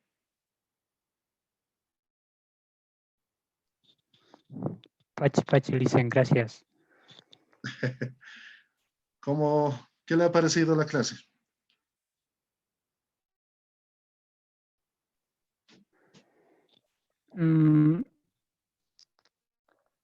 Muy interesante, Licen, muy interesante. Yo creo que me ha abierto los caminos, digamos, por de dónde podemos conocer y hasta dónde podemos llegar, ¿no? Puedo llegar yo como persona conociendo las cosas y ver más allá, ¿no? Entonces esas cosas me ha parecido muy importante.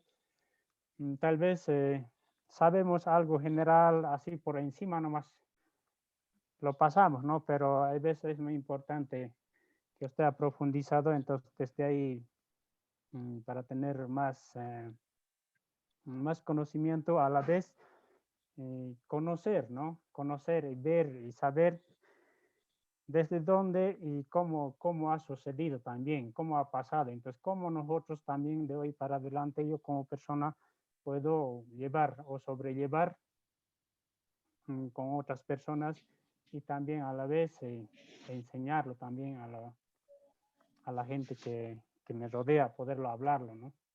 Entonces yo creo que esas cosas en nuestro medio, a través de las imágenes mostraba, pero solamente vemos, pero no sabemos, ¿no? qué es lo que significa verdaderamente los hitos, las cosas que se encuentran en la naturaleza. Solo vemos como imagen que es bonito, solo vemos algo que nos imaginamos que de por sí se ha creado, ¿no? Entonces, sin embargo, han existido y por qué se ha creado o qué es lo que nos muestra, ¿no? Entonces esas cosas son curiosidades que tenía, pero ahora son cosas que se ha despejado. Entonces a través de eso voy a entender con mayor facilidad. Gracias, Lisa. Muchas gracias, hermano. Claro que sí, ¿no? Vale el comentario, el aporte, ¿no? Porque, como les decía, o sea, he vivido en Tiwanaku yo más de 15 años ahí trabajando y he percibido eso, ¿no? De la gente extranjera, sobre todo, y colegas extranjeros. Preguntas de investigación que formulan siempre van, ¿qué significa, digamos, la iconografía del cóndor?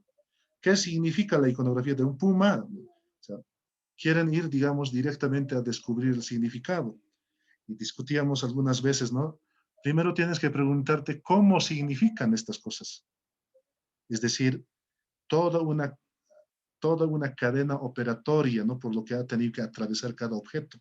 Desde que han extraído de la cantera, desde que han transportado, desde que han desbastado las piezas, hasta convertirse en un monolito y con los grabados tan finos que nos presentan como producto final. Entonces, toda esa cadena de conocimientos y sabidurías se invisibiliza pues en estas investigaciones arqueológicas que les comento, ¿no?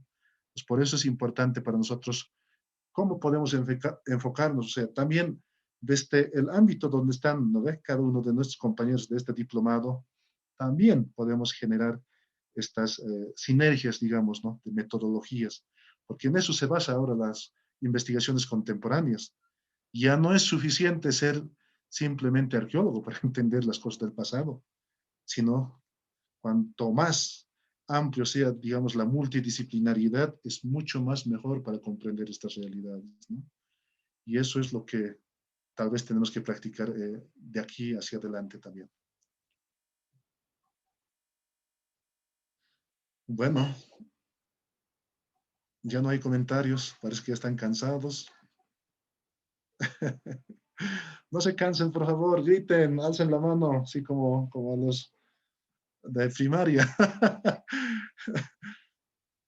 Bueno, yo voy a coordinar con Román para que mañana y pasado, para este fin de semana, tengamos actividades de esta charla y de la charla que vamos a tener el jueves. Entonces, ahí van a estar algunas preguntas básicas, así como hemos hablado, ¿no? Es decir, no va a ser cosa de otro mundo, ¿no? A mí me gustaría que no estemos ahí memorizando tampoco conceptos, ¿no? Sino más bien cuál es el horizonte, ¿no? Es decir, cómo queremos comprender, en qué sentido queremos entender la lógica de la cosmovisión andina, ¿no? Entonces, ese va a ser nuestro enfoque que vamos a seguir siempre, ¿no? Si alguien tiene algún comentario, si no, nos vamos.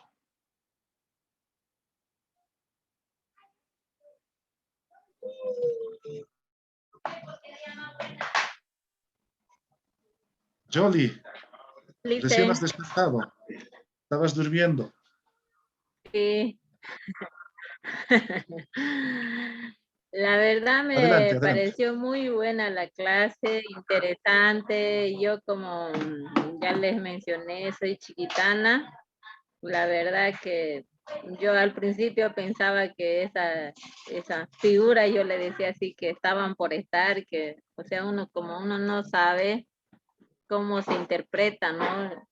Ahí explicando cómo que había la cabeza de una llama y después el cuerpo de un hombre, ¿no? Interesante. Así como cada pueblo tiene sus particularidades, ¿no? Cómo se relaciona con la naturaleza, con el medio que les rodea, ¿no? ¿Verdad? Muy Exacto. buena, me sorprendí. Ahora tengo que ir a conocer Tiahuanaco. Si no conoces Tiwanaku, no Eso, eres Lice. boliviano, por si acaso. Bueno, pues. Sí, yo sé, por fotografía, ¿no? Conozco La Paz, pero hasta Tiwanaku no he ido. Tengo que ir. Bueno, sí, sí. Ya de a poco están habilitando los museos.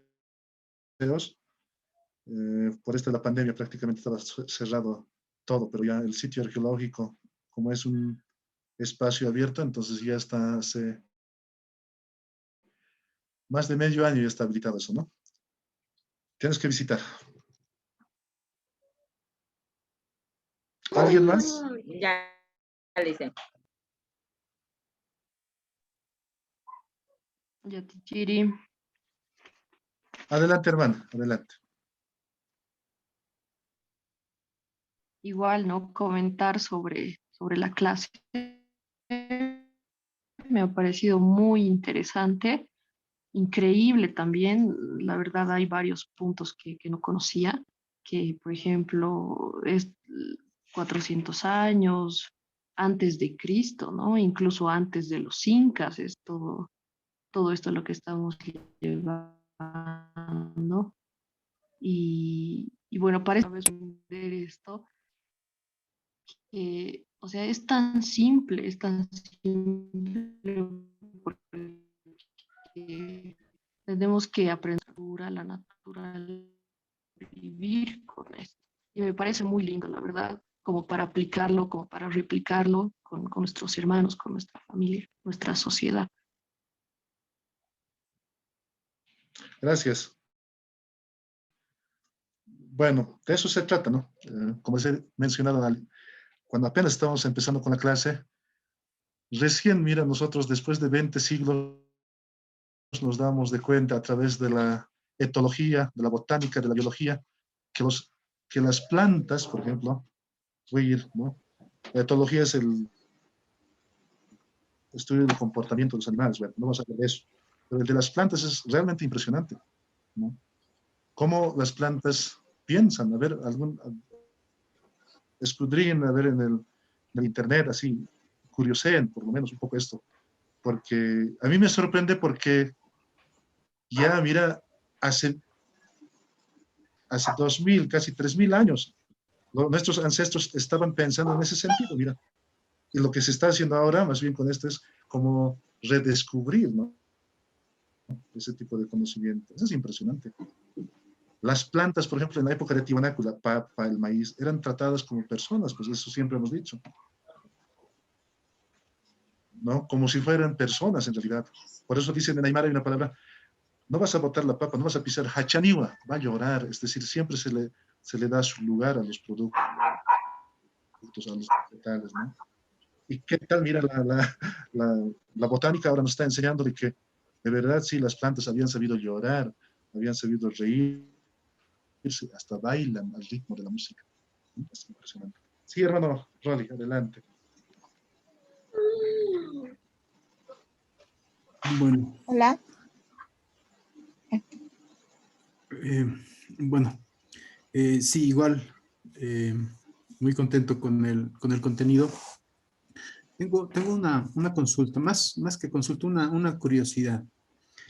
Yo he tenido la oportunidad de, por temas laborales, viajar por diferentes lugares de nuestro país, ¿no?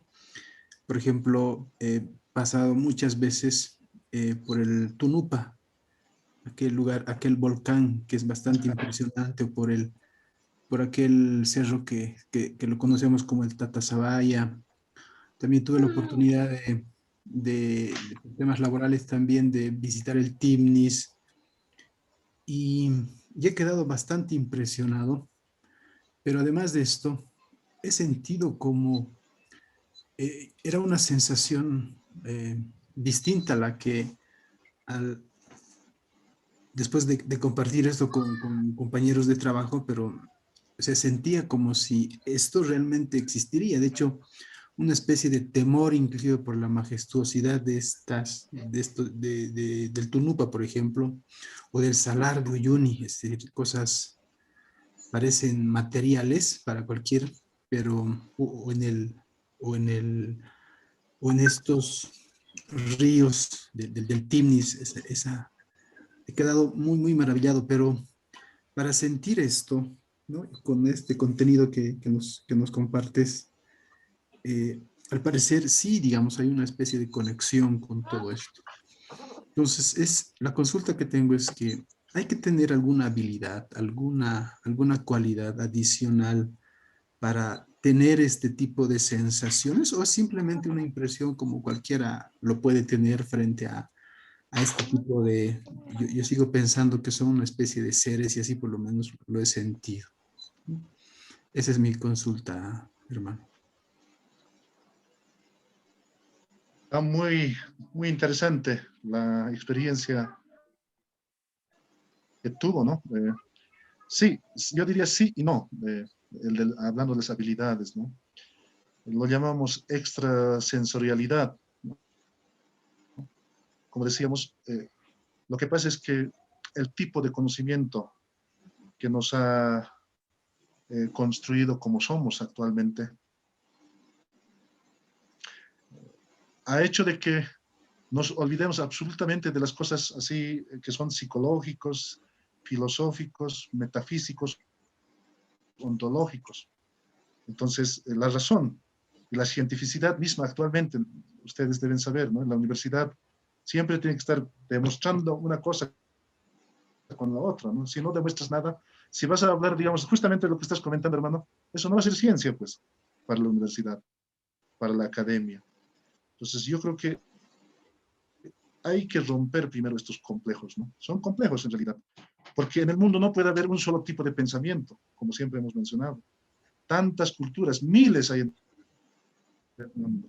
Y hablando de nosotros, son 36 nacionalidades. Y cada uno de ellos tiene sus tipos, ¿no? Es decir, de organización, de cómo clasifican las plantas, los animales, ¿no? Todo eso. Entonces yo te diría, hermano, más allá de ese conocimiento formal y occidental, todo fluye, ¿no? Está fluyendo externamente a nosotros, externamente al ser humano en este caso, todas estas sensibilidades pues, que generan las plantas, los animales, los otros seres, ¿no? Y muchas veces una persona normal puede captar esto, ¿no? Puede captar y puede entender. Pero en otras ocasiones, solamente las personas que son preparadas, por ejemplo, los yatiris, ¿no? Tienen algún código muy especial, ¿no? No cualquiera es yatiri o el chamán, ¿no? Entonces, tienen ciertos pasos, ¿no? Para entender. Pues también son capaces de entender. Por eso alguien, el que sabe hablar Aymara ahorita, Almac epi pachawa, dicen, ¿no? ¿Y qué significa eso? Aunque no es yatiri, no es una persona sacramentada, pero escucha el alarido de los almas ahí, ¿no? Estoy escuchando, está caminando entre 5 personas, pero es la única persona que es capaz de escuchar ese grito, ¿no? El chillido. Hay otra persona que dice, he visto, mira, tiene esa capacidad, ¿no? Visual de ver cosas que las otras personas que están ahí junto con él no pueden ver. Entonces son también cosas extraordinarias, digamos, ¿no? De cada persona. Entonces, pero lo más correcto es entender de manera cultural esto, que no somos los seres humanos los señores, los únicos que detentan el conocimiento, la sensibilidad y las sensorialidades, ¿no? Sino que fuera de nosotros fluyen permanentemente, ¿no? Eso sería un poco, hermana Rolly.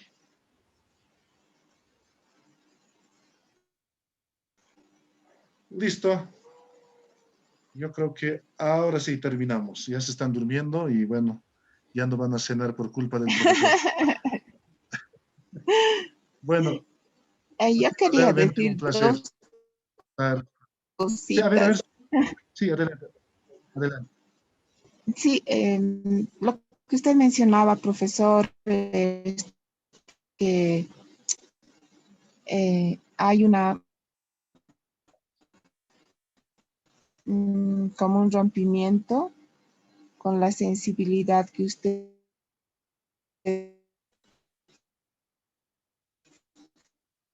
y es algo que tal vez es hacer los cánones de la modernidad, ¿no? Que nos condicionan a una manera, una sola manera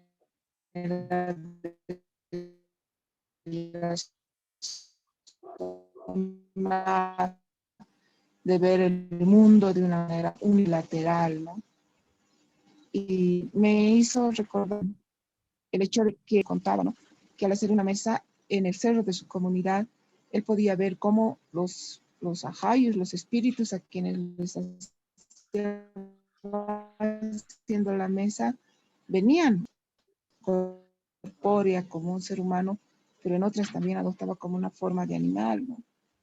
Y mi abuelo nos hablaba, y claro, o sea, nosotros éramos pequeños y nos parecía un cuento, ¿no? Pero si uno se da cuenta, lo razona bien, lo siente, ¿no? ¿No? Detrás de todo en el mundo de vida, una existencia, hay una energía, ¿no? Y se siente nuestro corazón, ¿no? Y desde la apertura del corazón, pues aperturar la mente, ¿no? Hacer un camino inverso tal vez, ¿no? A la condición que nos ponen, ¿no? De razonar y siempre pensar que sí, pienso y luego existo, diremos, ¿no? Yo pienso que nuestro camino es a la inversa, ¿no?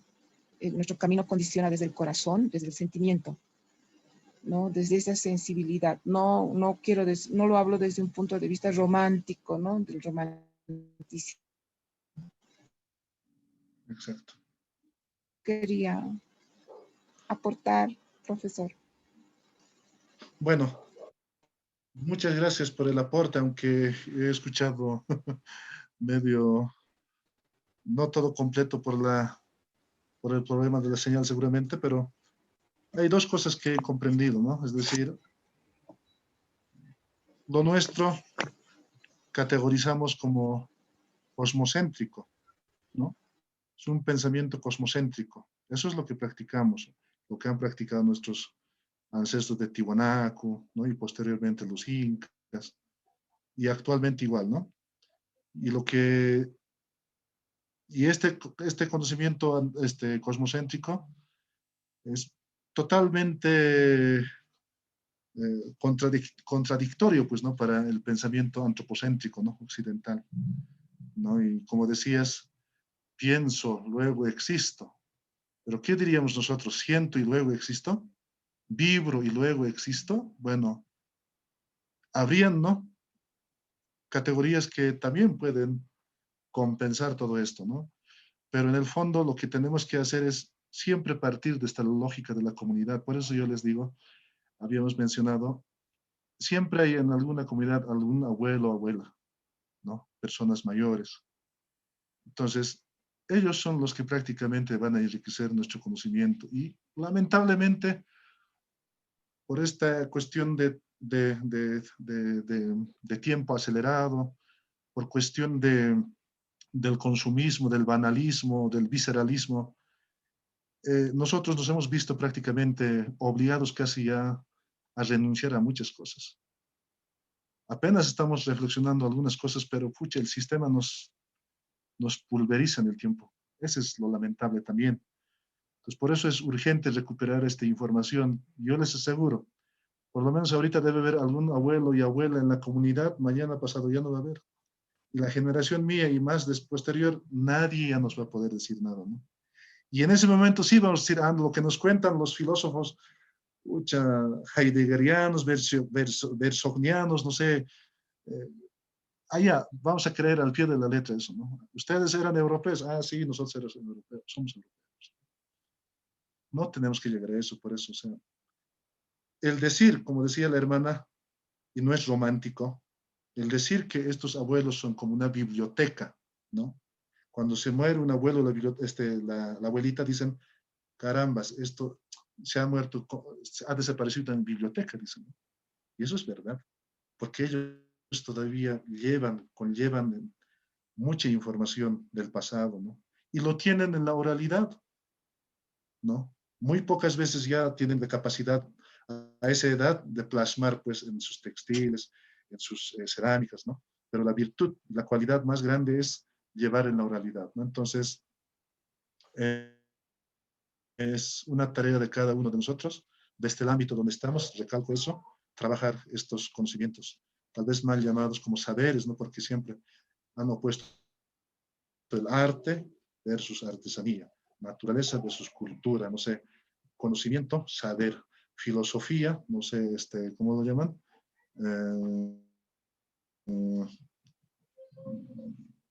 No me acuerdo muy bien ahorita, pero estas oposiciones tenemos que nosotros romper.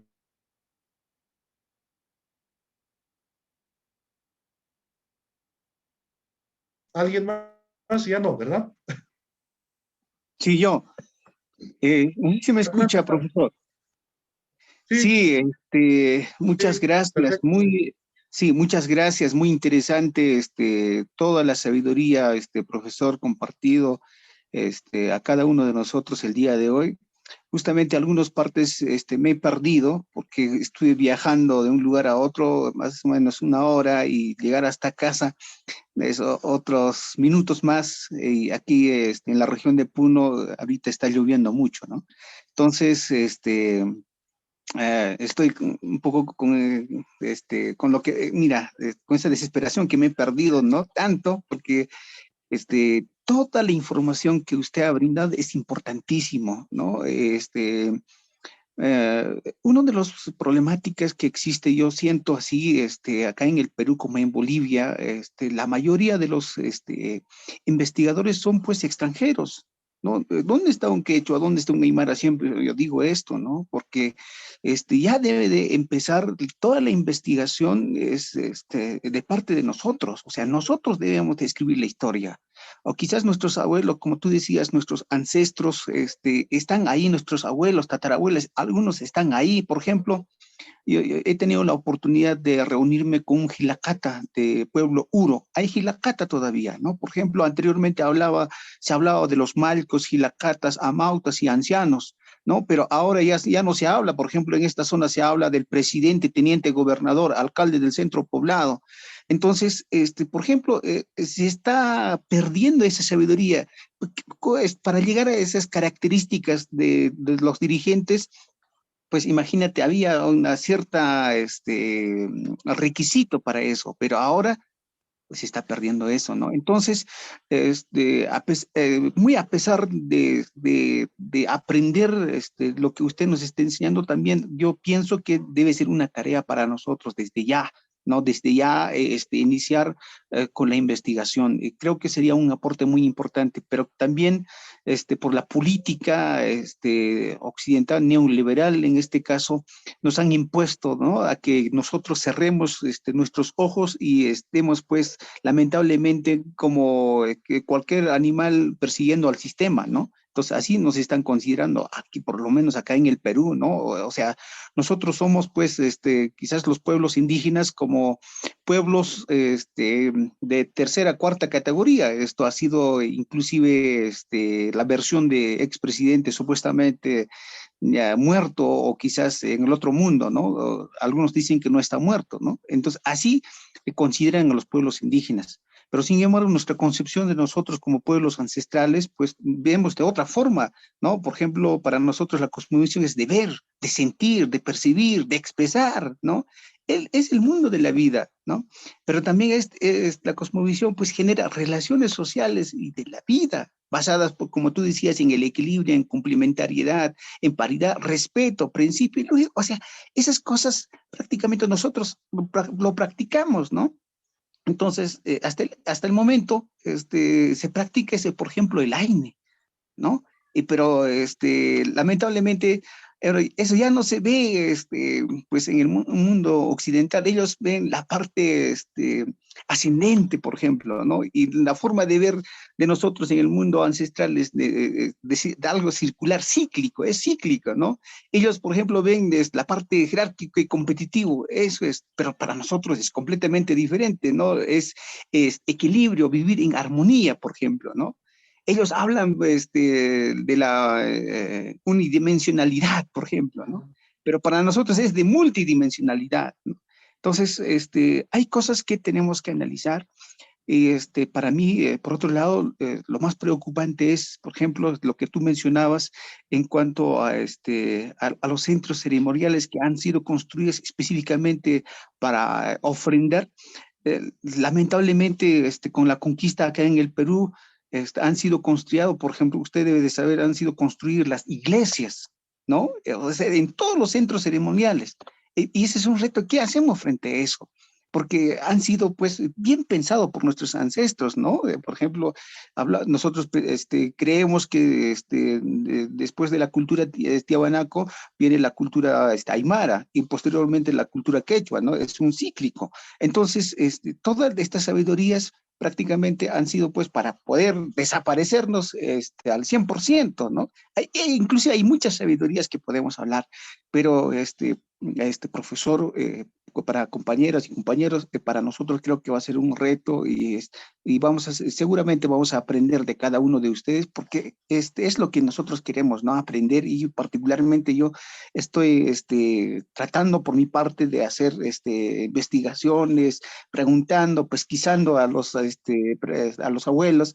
Entonces, esperamos quizás más adelante pues compartir una pequeña ceremonia, como yo propongo eso a los compañeros, ¿no? En Tiahuanaco todos compartir, todos los compañeros reunirnos y compartir como una ofrenda en Tiahuanaco sería maravilloso, ¿no? Entonces solamente eso quería participar. Profesor, muchas gracias.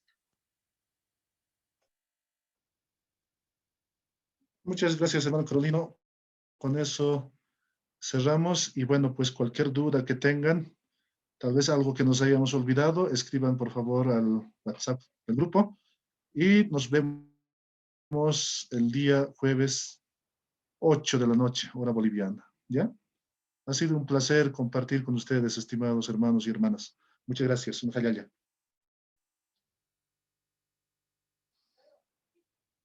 Allá.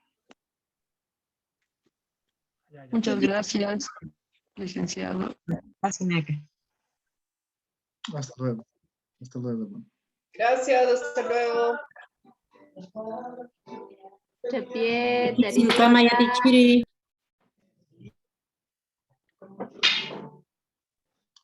Iki sin gama.